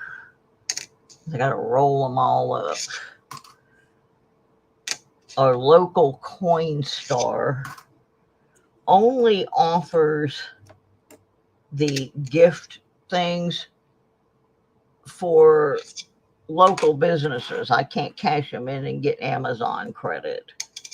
So I won't do it because the local businesses that they have the things in there for, I don't go to our local theater, and I don't go to Applebee's, and I forgot where some pizza place that I don't go to. So I don't really use the coin store unless I can go over to the next town. Theirs will give the Amazon, but most of the time I need to put the money back in the bank. I don't need a giftable card or something. So I end up having to roll all these and take them back, which is very time consuming. I used to have a thing that you just put the pennies in and it would put the coins in and it would count out the proper amount. You just stuck the roll down there, shoved them in, and you were done. That broke a long time ago. So now I am the automatic penny roller. Ooh, let me see your ear, dear. No, nothing. Everybody's so quiet. Everybody's so quiet. Except for me, I gotta keep jabbering. Jabber, jabber, doo. 85, 84.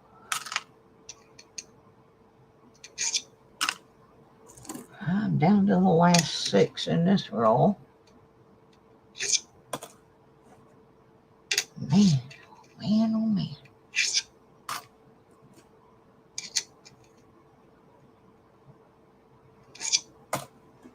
Miserable. Lurking while lying in bed. Yeah, I do that a lot. And sometimes I will be in somebody's channel and I'll be watching on TV. Well, I don't have a keyboard hooked up to the TV, so I can't really do anything except click the like button. I can't comment or anything. So yeah, especially when I'm sick, I'll be just like lying on the couch watching everything on TV because I can see it better on the TV. But in order to participate in the stream, then I got to break out my my phone, and it's really hard for me to read my phone.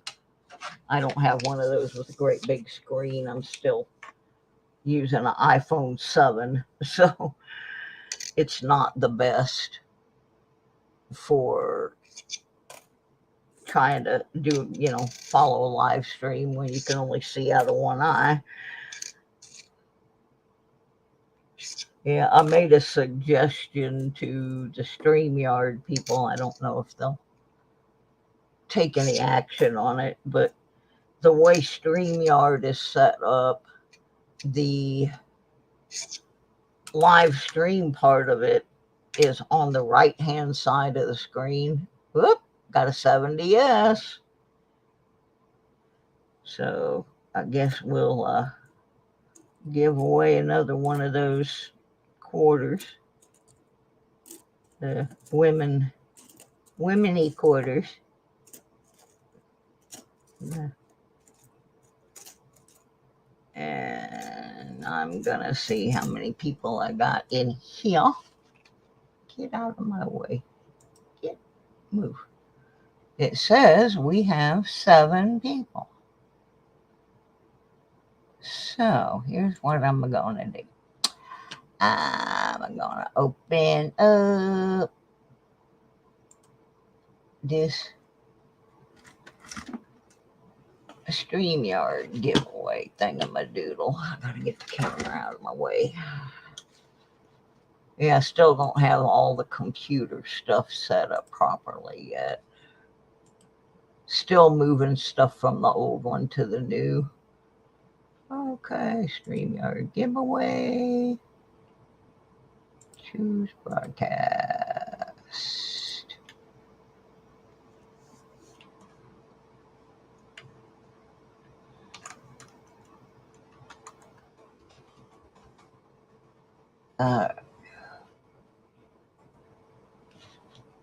Let's see. We will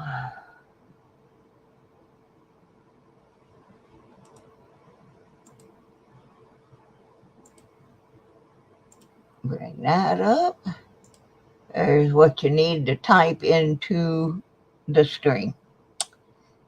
Hashtag pennies, lowercase, Pennies. While you're doing that, I'm going to get me a drink of my lemonade, get another quarter out.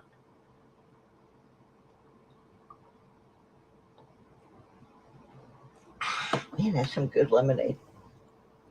Have to find out where my aide picked that up. Some pretty good stuff. Let me see who we got here. I think this is Bessie Coleman. I've given away Sally Ride and Wilma Maneater. Yeah, this is the aviation lady, Bessie Coleman. We'll give her away this time.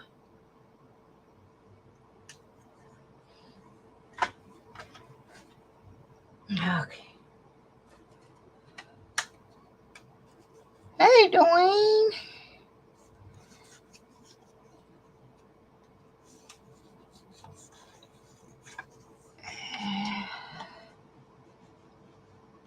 Okay. I got 6 and 6. So I think everybody's in.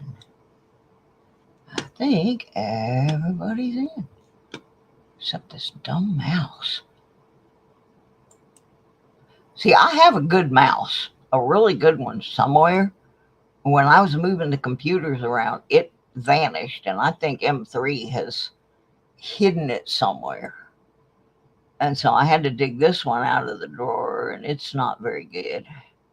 The one that came with the new computer is wired and doesn't work very good. So Penny. All right, penny.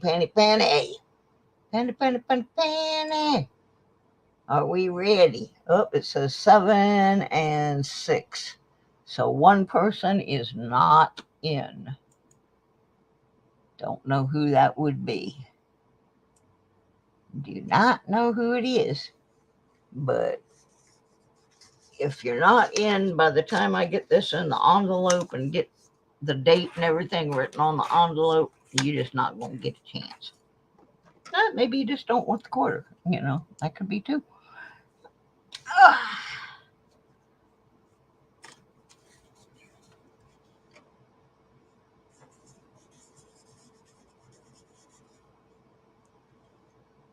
What am I doing? Bessie Coleman.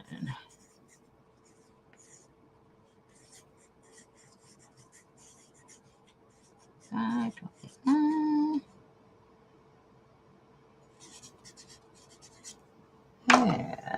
let's go. Okay, now we got 7 of 7. It was James. He was sleeping. All right, let's get this thing given away here.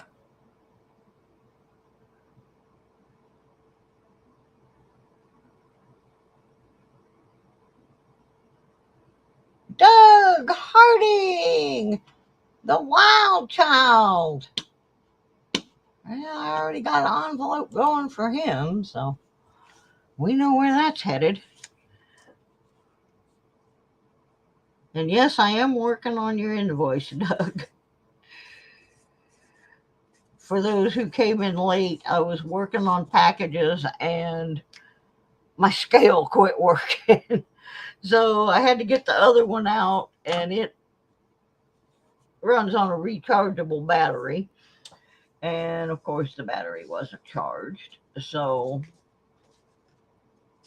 right now I've got that one on the charger, trying to get where I can finish those up later today. So, all right, here we go. And all of that excitement was because we got an S penny. You know, you're scraping the bottom of the bucket when you get excited over the S's. But we don't get that many S pennies in the southern part of the United States. It's not that common. You're welcome. So I guess when you got a penny box this bad, and an S penny shows up, it's a good thing. It's worth celebrating. We celebrate the little stuff over here at the Lodo place. Yeah, I'll be watching detecting videos sometimes, and you have these big groups, these big channels that find, 150-year-old coins, and they go, oh, it's just a large cent. Like, that's bad.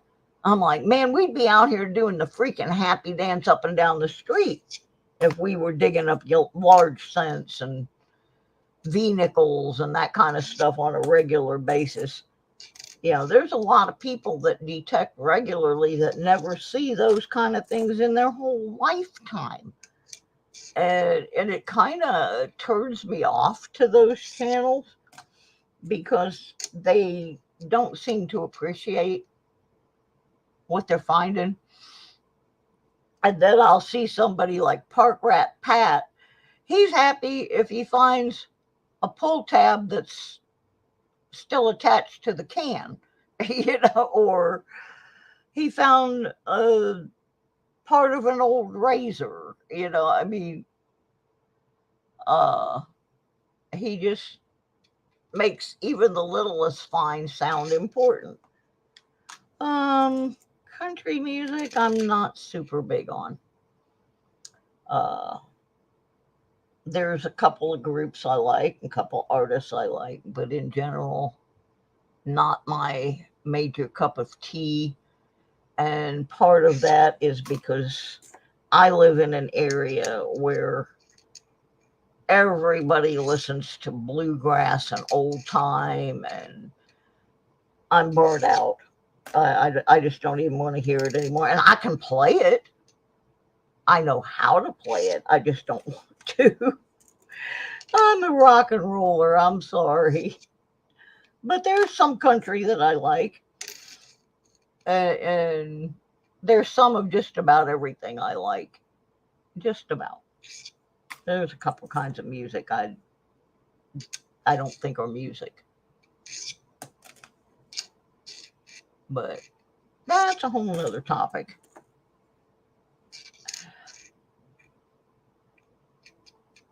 I couldn't even tell you who's popular in country music anymore. No idea. Oops, my phone's ringing. Let me see who's trying to sell me some crap today.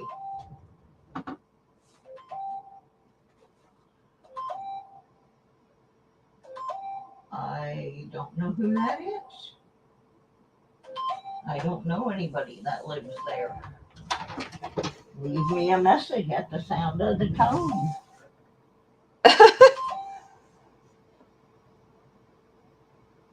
Oh, well, Hank Williams Jr., I like Hank Jr. I like Hank Sr. better. But, yeah. That one's old enough for me to appreciate.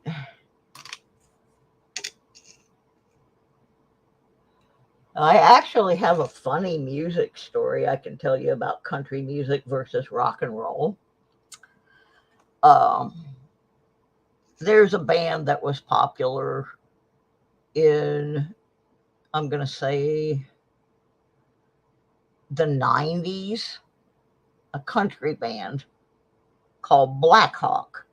Now, I don't know if any of you are familiar with Black Hawk, but they had 2 or 3 hit records. And I was going to go see them because I knew a couple guys in the band. And they did okay for a while, and they still have a following. But if you ever go to a Black Hawk concert, they're usually going to be matched up with a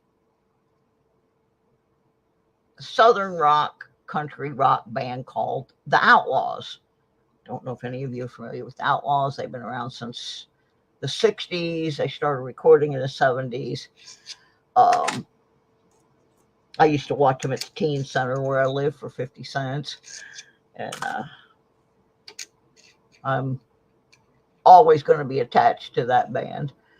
But you will see the double bill of Black Hawk and the Outlaws fairly often. Now, here's the thing. This has got to be Henry freaking Paul. Yes, I have known Henry Paul since the 70s. Henry is my friend. Oh my goodness. So anyway, if you go to see the ticket of Black Hawk and the Outlaws, it's the same band. It is the same band. They will come out and play as Black Hawk and do their country set and be dressed appropriately for that. They will go back and take their break, change their clothes, turn into full-on freaking rock and roll, and come back out. So you're seeing the same band do 2 completely different styles and sets of music. These guys end up playing 3.5, 4 hours and put on this unbelievable double-decker show of 2 different kinds of music. Unfreaking believable. But that is a piece of business acumen right out of the head of Henry Paul and Monty Yoho, who realized they get paid twice, but they only have to pay for the rooms once. They only have to pay for meals once because it's the same band. But they're that freaking good that they can do that. Now, the last time I went, it was just the Outlaws and some other local band. That was Labor Day weekend. Henry invited me over to a place called the Saloon Studio in West Jefferson, North Carolina. That is an awesome venue, by the way. If anybody lives in that area, it's an outdoor venue with a beautiful stage, and it has like this Western themed town that you can walk around, and it's a really cool place. And yeah, Henry invited me over there and embarrassed me a little bit because he was up there talking about how somebody called me a groupie, and he didn't like that too much. And so he was up there explaining, no, I was not a groupie. I was like somebody that they knew when they were young, and dubbed me the band's den mother.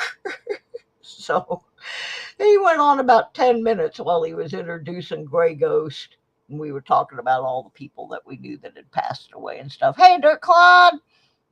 Hi, Mike the Greek. Yeah, that is an absolute killer crossover show. If you ever want to see a really, really great concert, their tickets are still fairly reasonably priced compared to some of these people that I think have overvalued themselves. But yeah, I think that is a piece of business genius, because they only have to maintain 1 tour bus instead of one for each band. They only have to have one road crew. They only have to get one set of rooms, one set of food, but they're getting paid for two because it's two bands. It's brilliant. Hats off to them. I mean, and the thing is, they have the talent to pull it off. You know, you have to have the talent to make that work. But yeah, I actually have a gold record from the Outlaws hanging on the wall in my bedroom. It's one of my prized possessions. Henry gave it to me on the 40th anniversary of the band, of the recording band. I knew the band before there was a Henry Paul in the band, because that band actually started in the 60s and they broke up in 71 and got back together in 73 with most of the original guys. Some of them were gone, but now pretty much everybody's gone from the original 60s version. And Monty, the drummer, he had to retire a couple years ago. Monty, if you're out there, get well, baby. I love you.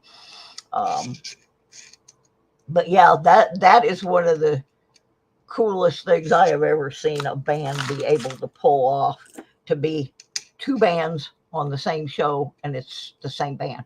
And people don't care because they're that good. It takes some real talent to do that. And yeah, just got off on that little tangent. Oh, got in a fight with a 4K PSI hose yesterday. Didn't like 3 PSI in pressure. Decided it would test your chest. Oh, I hate rib injuries. That's part of why I am still here in Virginia. I had been here about a month and I slipped on the handicap ramp at my sister's house. It was raining and I cracked some ribs. And they think that's why I ended up with that blood clot, that pulmonary embolism, was that was left over from the rib injury. But oh man, I couldn't drive. I couldn't do anything. It hurt. And that's not the first time I had done that. I was like, oh my gosh. I feel for you, Mike. I do. And that's terrible. So get well, Mr. Mike. Don't be fighting with them hoes no more. And yes, I said it that way to be facetious. I'm a smart aleck. You guys all know that by now. And nothing in that roll but yuck. Oh, we got 1, 2, 3, 4, 5 more rolls. I'm going to finish these up, guys. I'm going to stay here till this box is done, because I am sick of this box of pennies. They are yunk. I want them gone from my house. If you were sitting on your butt, it would have hit your face. If you were standing, it would have hit you in the ooh. Oh, that's not good. I mean, some guys would like the idea of hose being around there, but I don't think that's the kind of hose they want. Oh my gosh, you are one lucky guy. You could have really, yeah, that could have been bad. I mean, it was bad, but it could have been worse. You know what I meant. I'm just babbling. Like I said, you can tell I'm feeling better. I'm starting to babble like my old idiot self. Woohoo! And I'm not even drunk. I haven't had a drink since 1997. No, I take that back. I took one sip out of a beer and spit it out in like 2001 or something. I was at race car drivers reunion thing, and somebody wanted me to drink a toast to one of our deceased friends, and I just took a drink out of the beer, and then when nobody was really watching, I just spit it out. But I could have swallowed it. It wouldn't have been that big of a deal, but I was on a sobriety kick. So yeah, my insanity is just natural.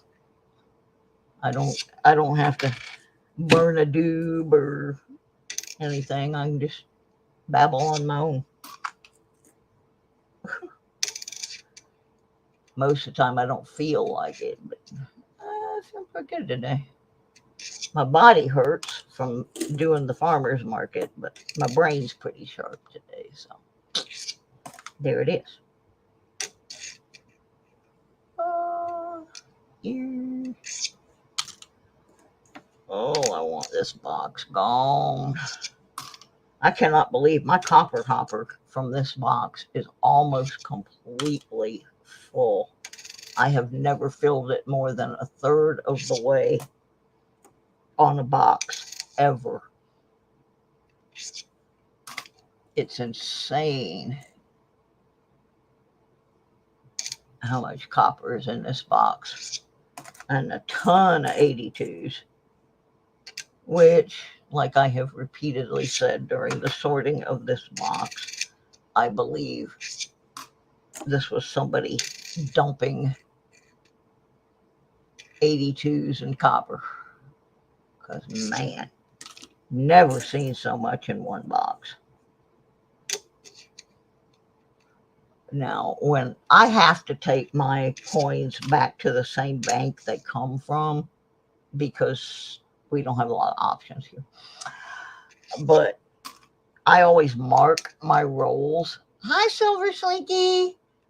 I always mark my rolls so they know not to give me those rolls back. The girls at my bank are awesome. But they will check and make sure that they're not giving me back the same ones that I returned. And I kind of almost think that somebody else got one of my boxes and went through it and rolled them back up, because this looks like a box of stuff I dumped. Except there were a few Wheaties in there. Not very many, and some S's, and I would have never dumped either one of those, or the Canadians. Oh, there's a Dougie. But yeah, this has been pretty bad. That's why I said next time I want to get something besides Pennies.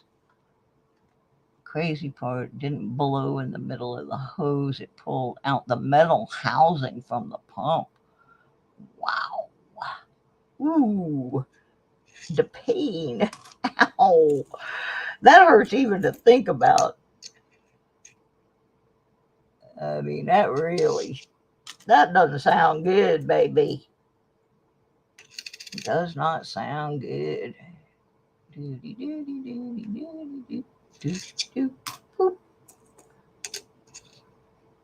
Oh, I can't wait till Wednesday's show. I'm so excited. I got something to demo on sweeping the dirt, and then I got a second one of that item to gift away. Somebody actually sent me a piece of equipment, metal detecting equipment. The big channels, they get detectors donated to give away. And when I first started out, and before I got sick, and my channel was building fast, I used to get pinpointers and things like that to gift away. But people, when your channel gets puny, they don't really want to give you stuff. They want to give it to where they're going to get the most viewers.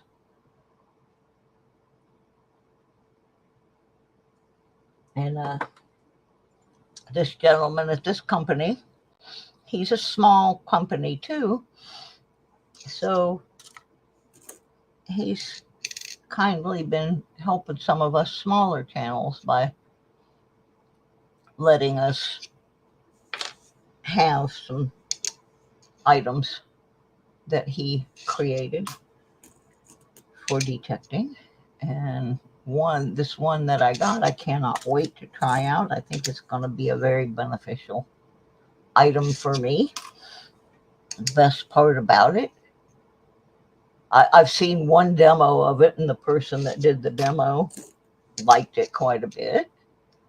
And it's an item that costs less than $20. Anytime you can find a low-dough metal detecting item that is useful, that's awesome. And so Wednesday night, I hope to have been able to get out, weather permitting. I don't know who they are. Yeah, we were earlier today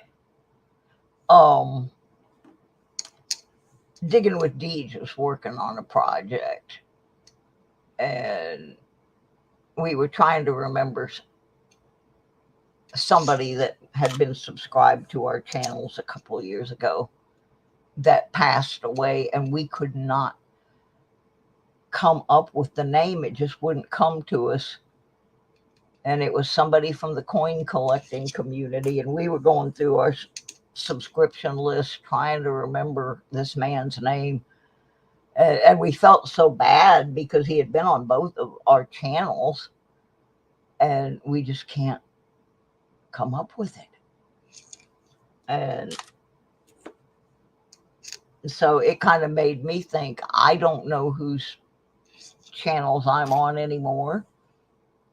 And the other day, there were people I know I was subscribed to, people that I've known ever since I got on YouTube. And I went to one of them's channel, and I wasn't subscribed to him anymore. And then I went to another one. So apparently YouTube just randomly unsubscribed me from a bunch of people when I was not active because I was sick. So y'all might want to check if there was a channel or channels that you watched, and then all of a sudden you're not getting notified, and you haven't heard from that channel for a while. Go over and take a look, because you may have been unsubscribed or have your notifications turned off at random by YouTube. I found 3 the other day. I'm like, why am I not getting notified of these? I used to watch these channels regularly. Where do these people go? And I went over and checked, and I had just been removed for no reason of mine. One of them was my buddy Fleabag. I'm like, how did I get off of Fleabag's channel?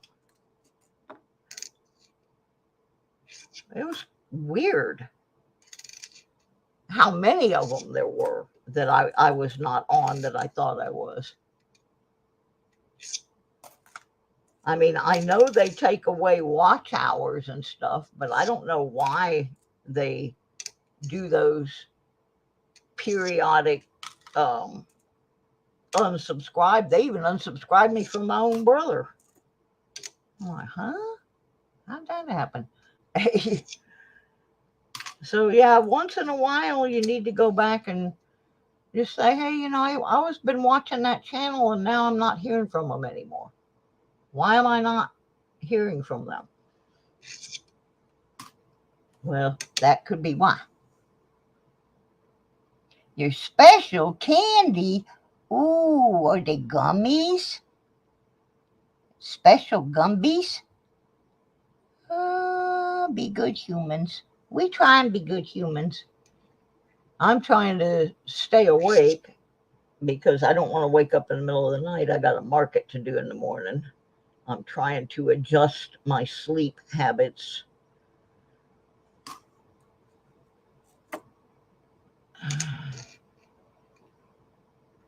So I'm making myself not take naps. I was going to take one. I told my brother I was going to take a nap. And then I laid down and I thought, no, if I do that, I'm going to end up waking up about 6:30, 7 o'clock. And then I'm not going to want to get back to sleep. And I got to get up early in the morning, so that's not going to work. So I cut the nap. Bye, Mike. So I decided instead I was going to finish this box of pennies so I can get them rolled up and back to the bank. Now, when I do these, when I take them back to the bank, I don't put them in my regular account. They go into my moving fund account, and it helps me save up my money. All right, PT, thanks for coming in. Slap that thumb on your way out. Just don't hit it with that PSI cord that got Mike. That sounds brutal. Ow, ow, ow, ow, ow. So anyway, we got the roll I'm doing and 3 more. And this box will be a goner. I have never gotten so much copper out of one box. Ever. This is incredible. Wish I could do something with it. Wish I could do something with it. I got tons of 82s and 83s I got to go through.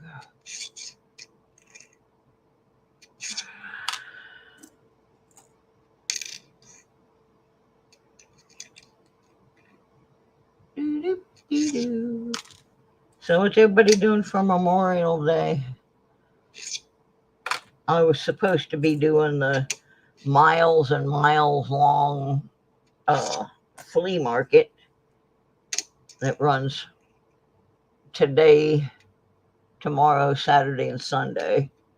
But the weather says it's going to rain almost every one of those days.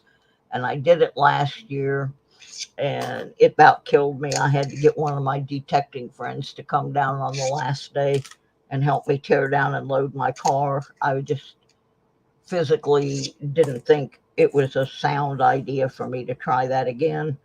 As much as I wanted to, because I need to clean out my storage and sell some of that stuff, I just knew I was biting off more than I could handle.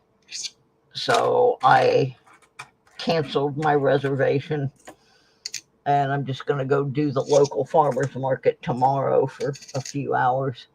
And if it rains that out, I haven't lost that much.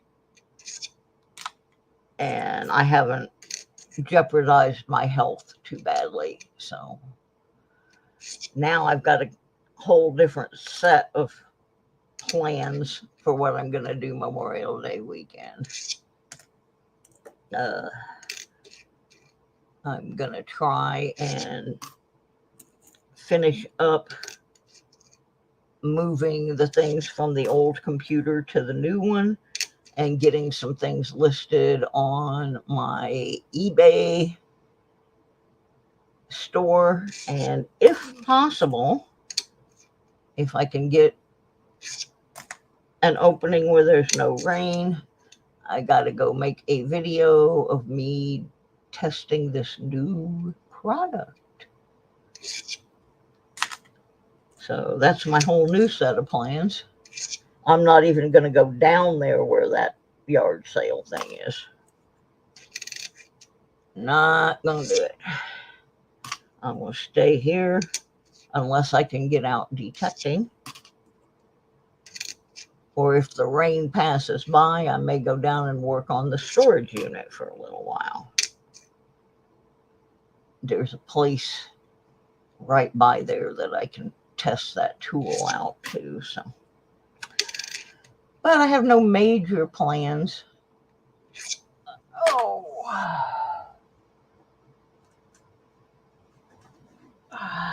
3 to go. Oh, Oh. 3 to go. And they are all customer rolls. So I don't know what we got there. I gotta see what's in this tube here. What is this? Okay, these are 60s coins I want to look at.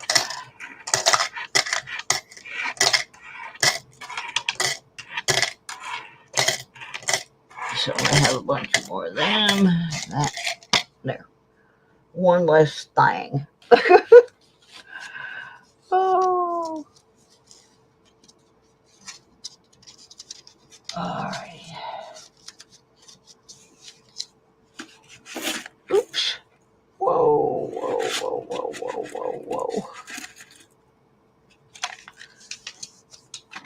I want to see something. Oh, yeah, the other thing I want to do this weekend is try to find my missing mouse. Because this one's terrible. And that one that I had was really good.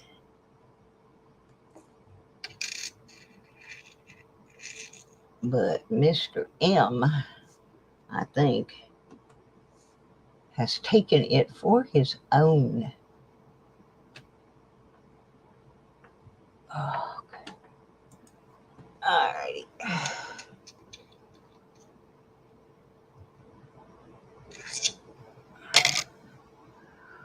Oh yeah, I remember why I was doing that. I wanted to go over here for a minute. Silver Slinky. Go to channel. I want to make sure I'm subscribed. I'm not even subscribed to Silver Slinky. What the heck? I am now. You're up to 33, Silver Slinky. Oh, you got a bunch of shorts there. I'm going to have to come back and watch those.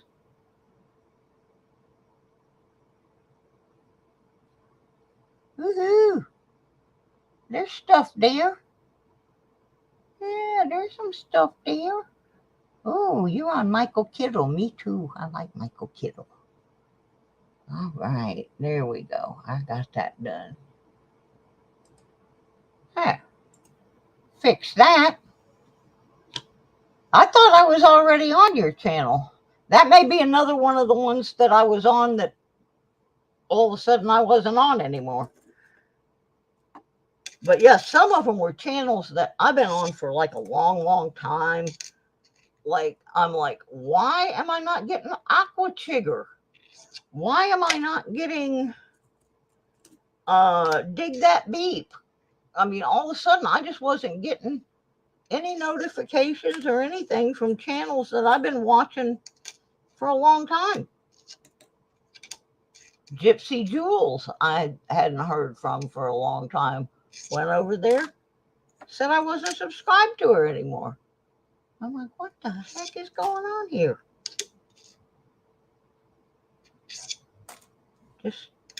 So at some point, I'm going to have to just start going back through and thinking, okay, who haven't I seen for a while? Let me go look and seeing what has transpired.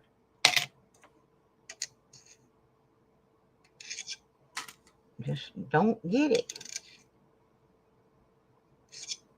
Yeah, my other thing is, I don't understand the logic.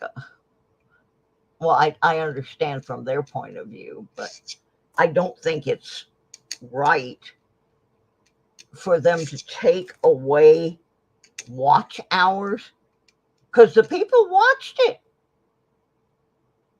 They've watched that video. They're not going to come back and watch it again unless it's like some real important thing.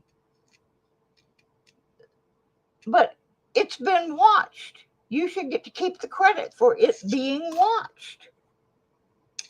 But no, they scroll them off.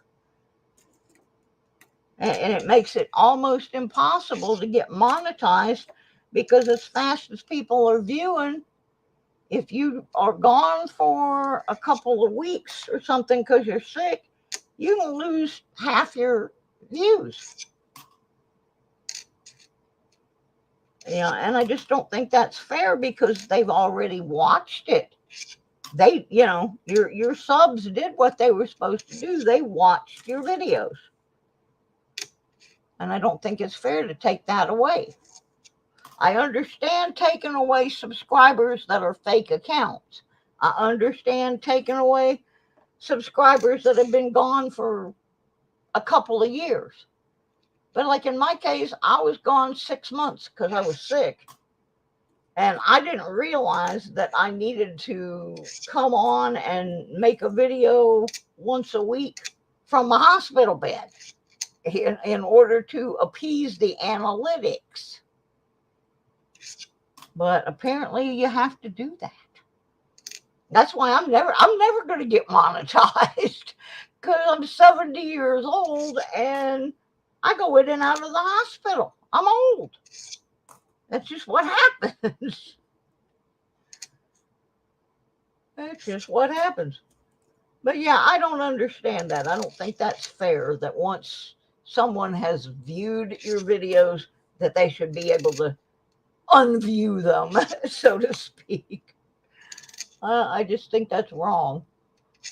And there's probably some YouTube spy right now going, put her on the naughty list. She's bad-mouthing YouTube. I'm not bad-mouthing them. I'm just saying I don't understand. Please explain to me why you think that's appropriate. To me, that's kind of like, well, I bought the groceries and I ate the groceries. But now the store wants to come and take the groceries back. I don't get it. Oh, well. Not my circus. It's my monkeys, but it's not my circus. Oh, my goodness. I was watching a video this morning that was talking about how all these companies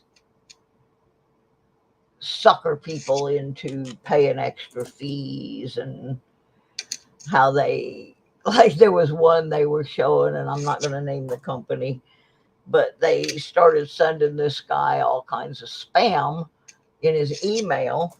And then at the bottom there, it says, if you want to unsubscribe, click this button. But when you go to click the button, it's no button. It's just the word unsubscribe, and you can't unsubscribe from it. It won't let you. I got 2 of those going on right now. Things that I signed up for, that one of them is the Walmart shopping thing where it's like $10 a month. Well, I discovered I don't use it. I used it once and I can't figure out how to get off of it. So Monday, I'm going to have to call, well, I guess Tuesday, Monday's a holiday. I'm going to have to call Walmart corporate and say, look, you got to get this off of here. I've followed all the instructions and it's still charging me $10 a month. And the other one is an antivirus program that I used for a long time, and it's on my old computer. And I went to their website trying to get off of it, and apparently I have to be on the old computer to get off of it. And it's like $70 a year or something. And I'm like, I got to get off of that. And they do it on purpose, hoping that you'll just forget about it and keep on just letting them do whatever they want to. And I got some Lucky lint in this one. Maybe it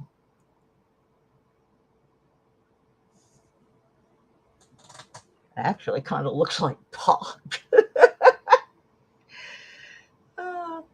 Doesn't smell like pot though. It's just some kind of lint, belly button lint. Who knows?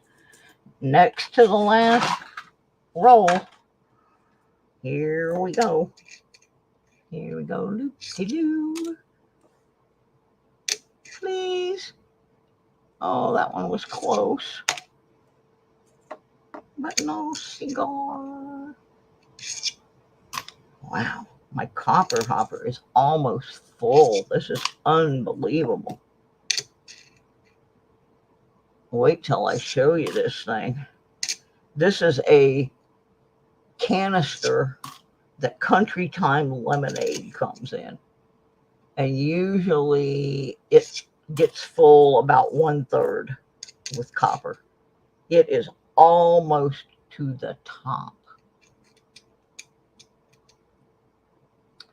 Almost to the top. Never had this much copper.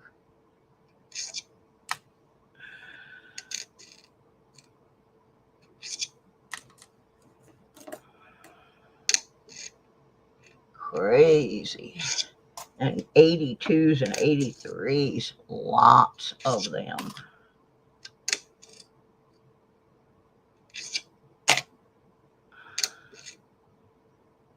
So close.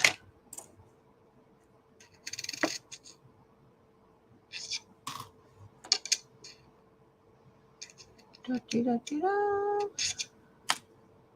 Here where it's supposed to be.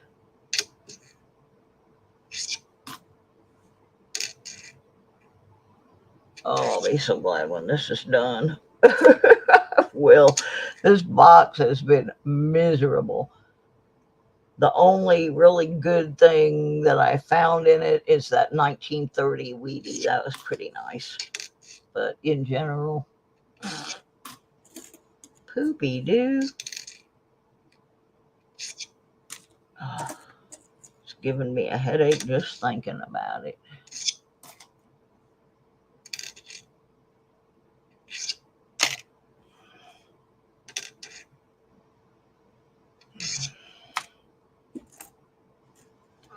I keep leaning on my elbow on my desk.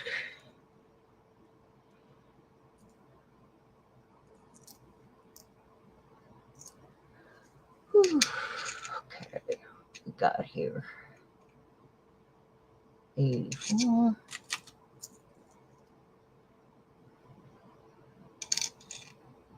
83, 82, 84.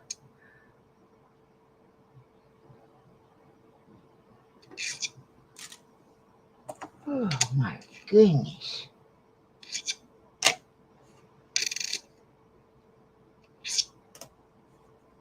Almost to the last roll.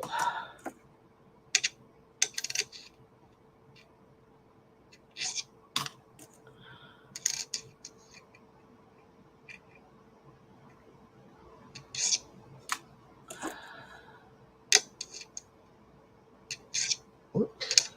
Check his ear. I'm never going to find one of those. The 84 with the double earlobe. But they're fun to look for. Oh, there's some more belly button lint.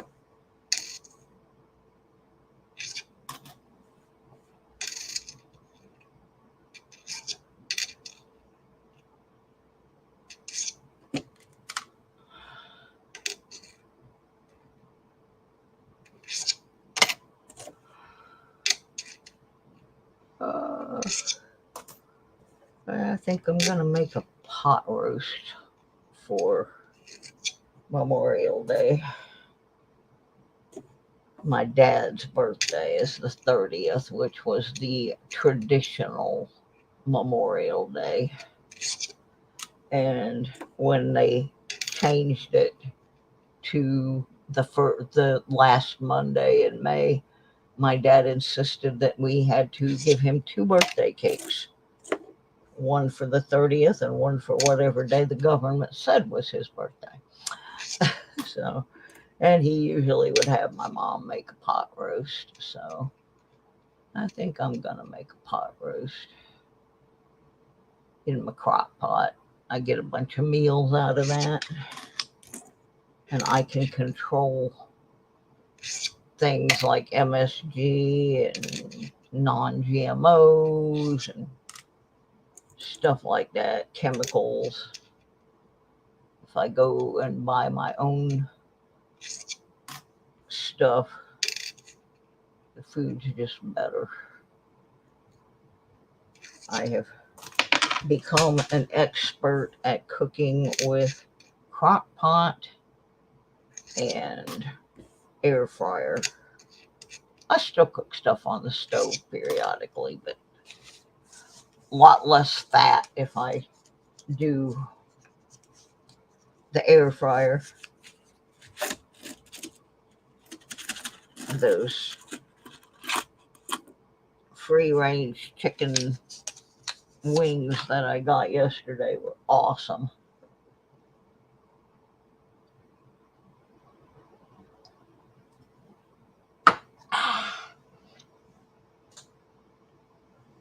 Still got 5 people. I'm on the last roll. Thank you guys for sticking with me.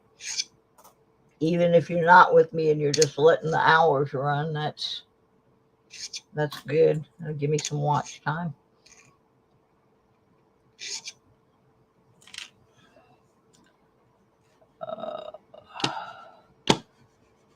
Maybe somebody will contribute enough money that I can buy a new mouse. Oh, this thing is terrible.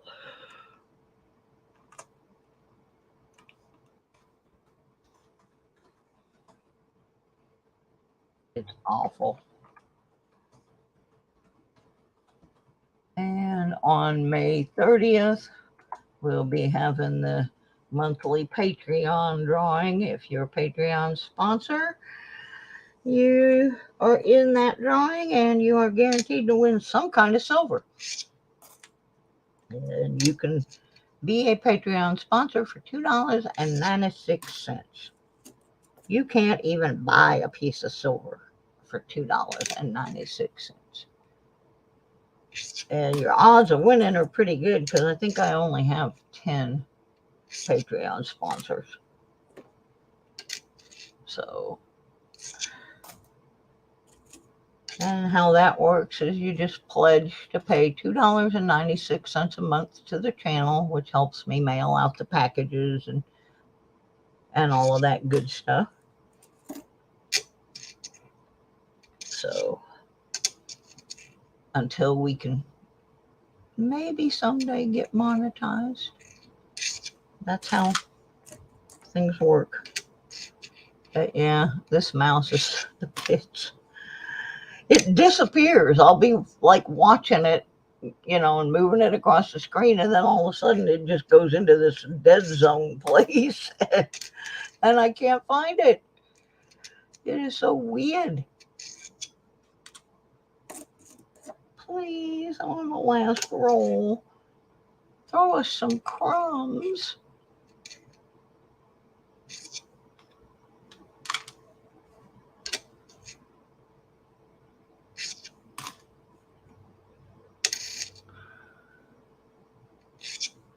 I'm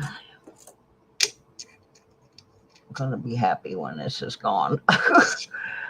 This has been miserable. We'll be able to do most of the wrap up on this box as soon as I get to the end, except I will not be able to weigh the copper hopper until the battery for my other scale charges up. But I could take it and set it on the bathroom scale. It's pretty accurate. But I'll just wait. I'll just put the lid on it and weigh it tomorrow, but we can see everything else that came out of this box because it wasn't very much. Won't take us long. Won't take us long to 1 minute review, maybe.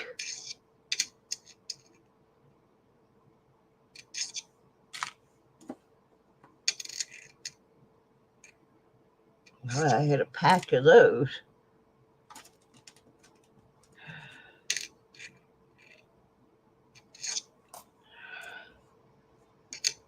Oh, we're down to about 25 cents.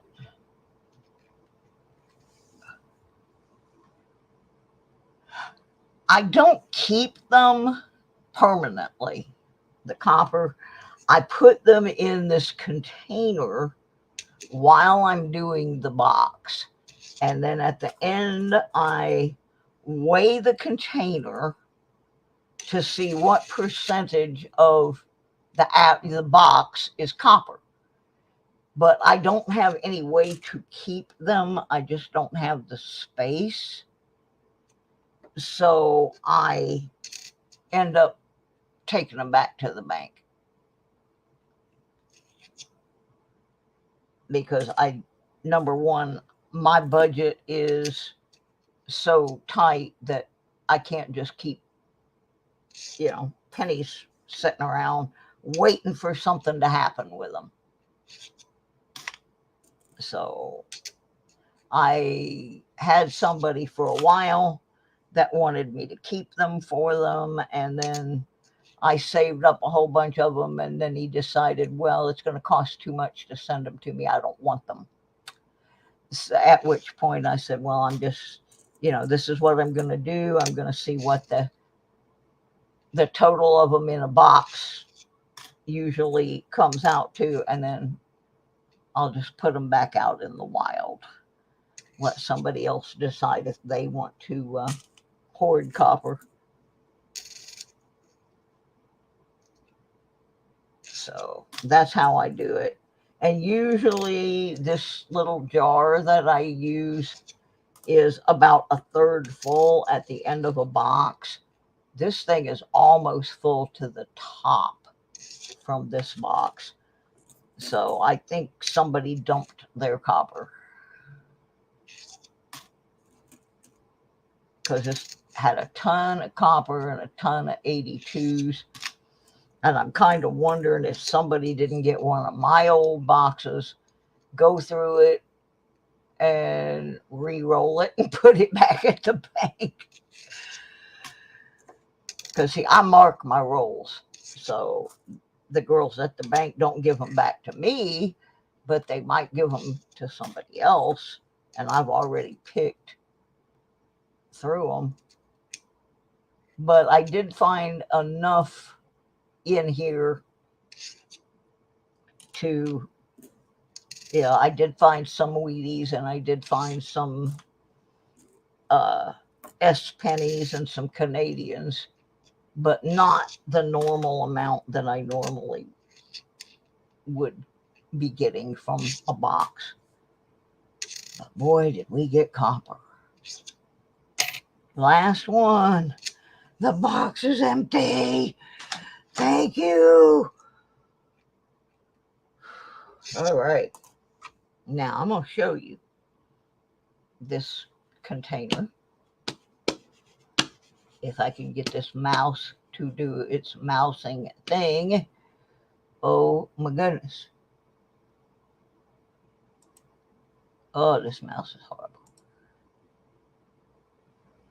Okay.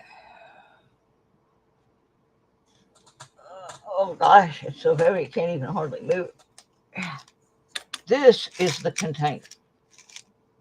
Normally it is full to about here at the end of a box with copper. I'm sticking my finger. You can see it is at this top line, actually a little above that top line. That is all copper. That thing is full.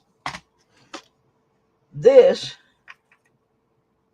is the lid to that container. See how deep it is? Like to my knuckle. That's nothing but 82s and 83s. There was a lot of that stuff in this box. A lot. It's crazy. Now, let me show you the few good things that came out of it. Of course, I got some 68s over here for Doug Harding. He's the collector of the 68s. So I got some of those. Now, let's look at our Wheaties, because I got to write this down in my book. I keep a tally when I do these boxes. This is without a doubt the worst penny box in my history of going through penny boxes. It just wasn't good. Let me make a sheet here.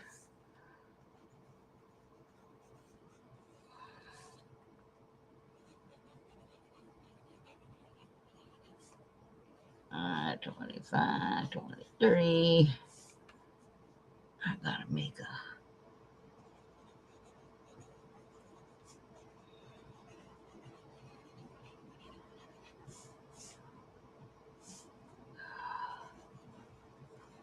I mean, it's never 100% accurate because I have pulled things out for Doug, and I have a little container here that has some 60s pennies in it. There's probably 50 pennies in there that I just need to check them for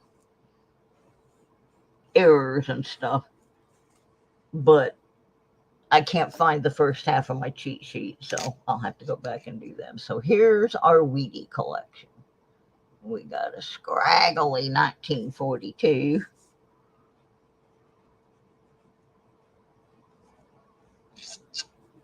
We got 1946. Now those two we found, I think I found them both today, or maybe one of them today and one yesterday.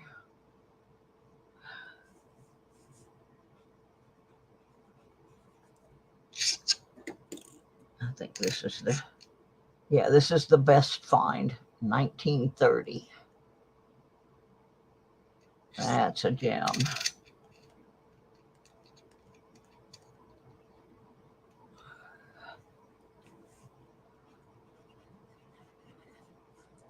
And we got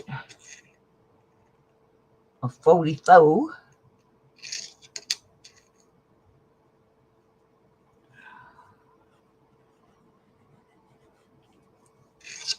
And last but not least, a 58D.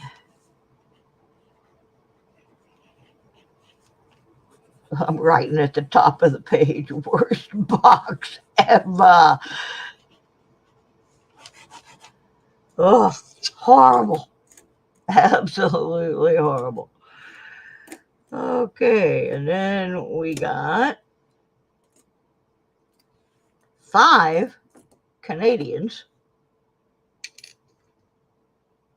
A 1982.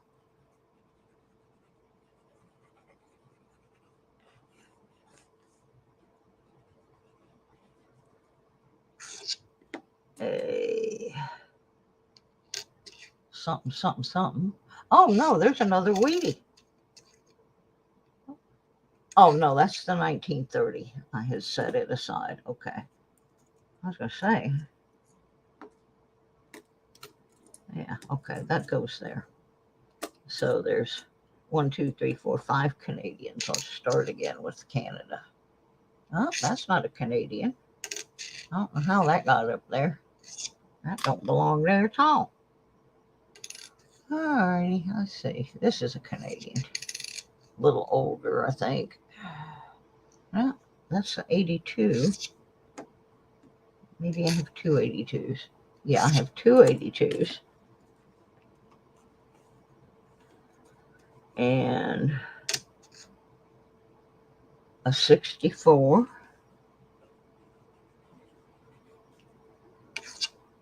And whatever this one is. 1980. Yeah, pretty miserable. I can put those away right now. I have my Canadian box right here.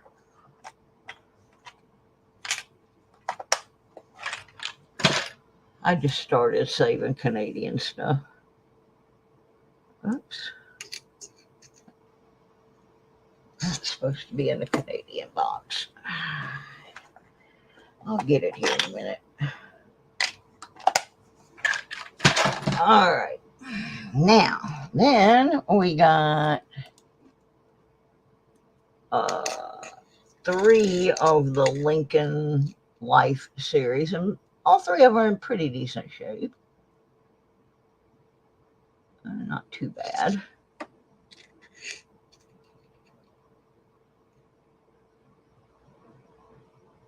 I mean, for zinc coins, you can see they got little milk spot junk on them. Where's my thing here? Oh, wrong coin. Yeah, you can see like there's a little spot here, spot there. Looks like somebody shot him, but it's in the wrong place. And then there's a third one of those. So we got 3 of the Lincoln Lives. There's the Wheaties. Put them in the Wheatie space. Trying to at least keep them semi together. And then we've got, I think these are the S69S.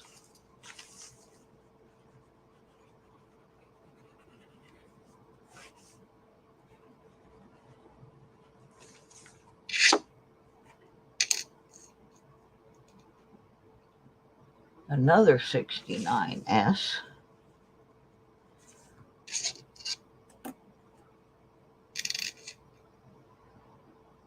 A 70S.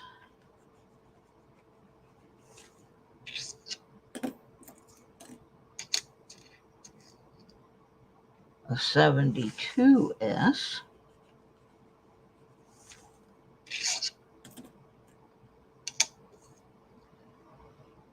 '73S. That's funny. 69, 70, 72, 73. No 71. And a 74. So we were almost in sequence. We got 69, 70, 72, 73, 74. So, and we actually had 2 of the 69s.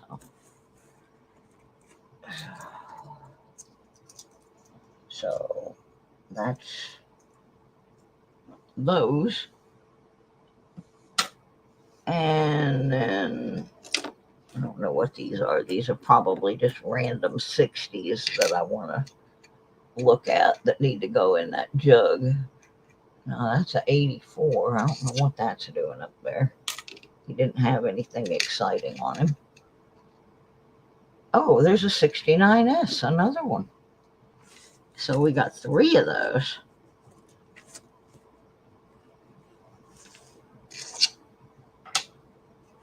And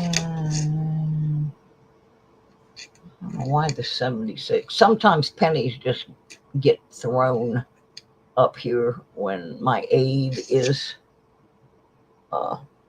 cleaning, and she finds them on the floor. She just puts them on my desk.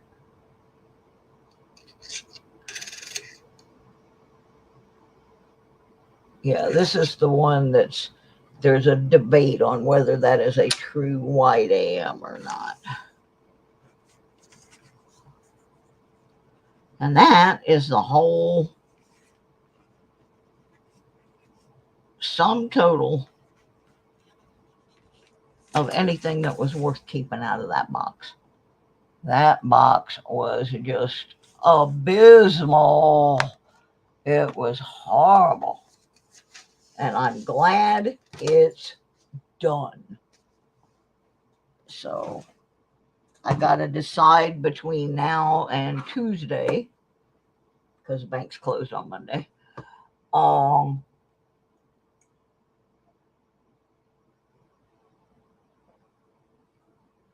what we want to do next. I cannot afford to invest large amounts of money in coin boxes. It's just not something I can do. That's why I started doing the pennies. But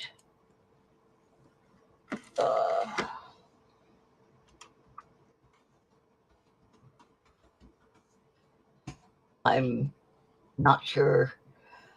Now that I know that there's a couple of other people going to my bank to get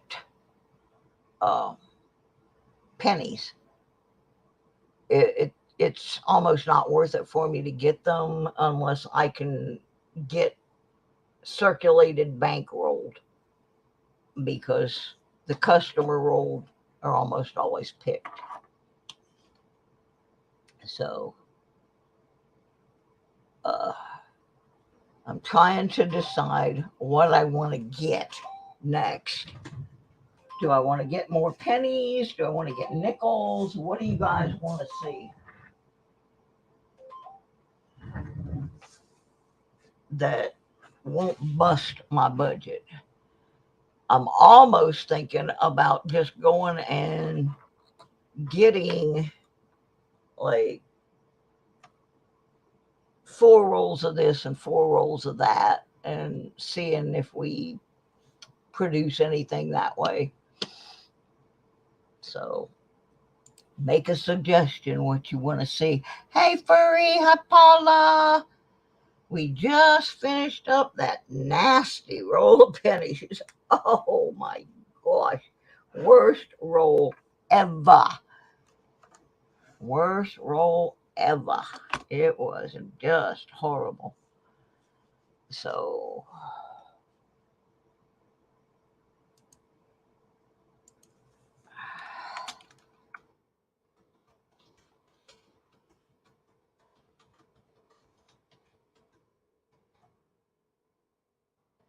I can't spell today. Let me look. Okay. It's $100 to get a box of nickels. $250 to get dimes. $500 to get quarters. Now, obviously, I can't do that. I just don't have the funds to tie up. But what if I got like $10 worth of pennies, $10 worth of nickels, $20 worth of dimes, $20 worth of quarters. I don't know if it'd even be worth getting halves. I got them once. I just have to decide between now and then what I want to get or what you guys. No sound. How did I get no sound? Hang on. Settings.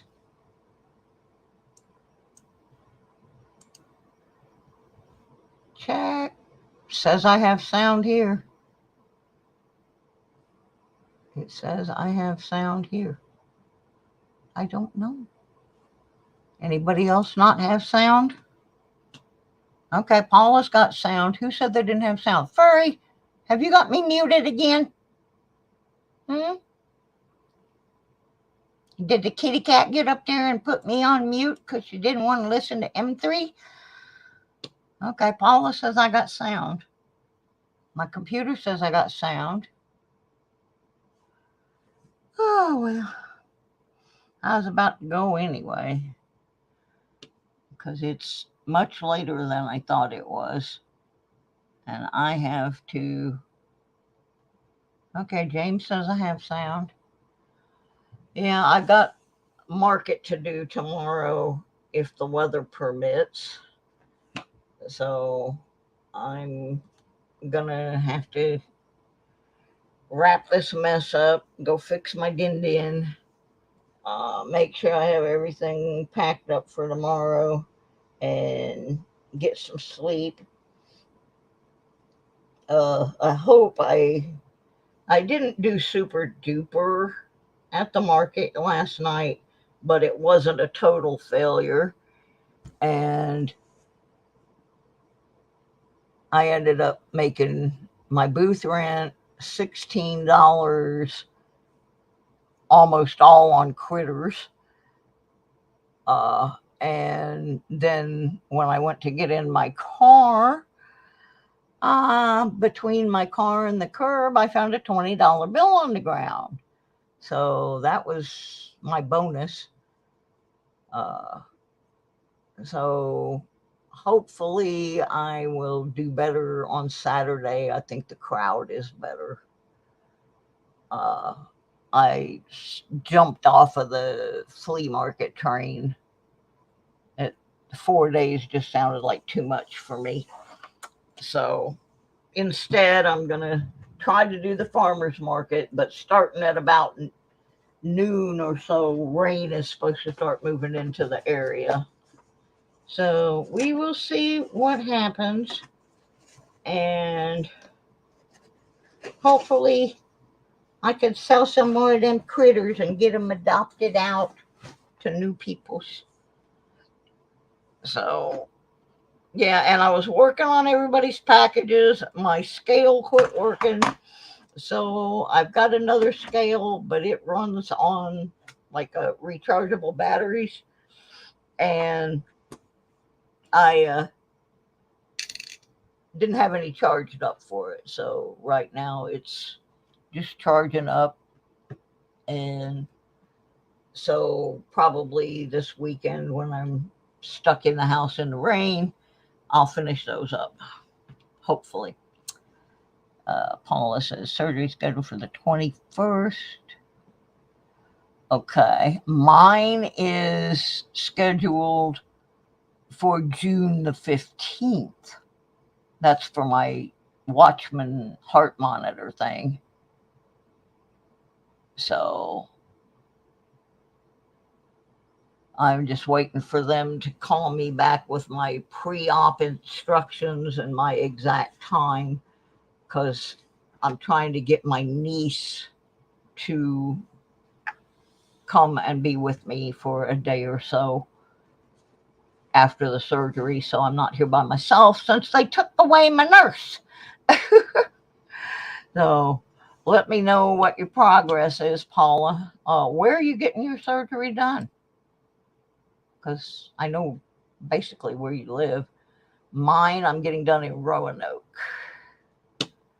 So that's another reason. My niece lives north of me, of there, by a couple of hours. So Roanoke is kind of halfway between hers and mine. And so hopefully she can come and do that. Which reminds me, she's having some kind of online thing right now, and I need to get over there for a minute or she'll be... Okay, yours is in Richmond. All righty, peeps, I'm going to go. Thank goodness those pennies are gone. We'll find something better to look at next week, I promise. That just wasn't good.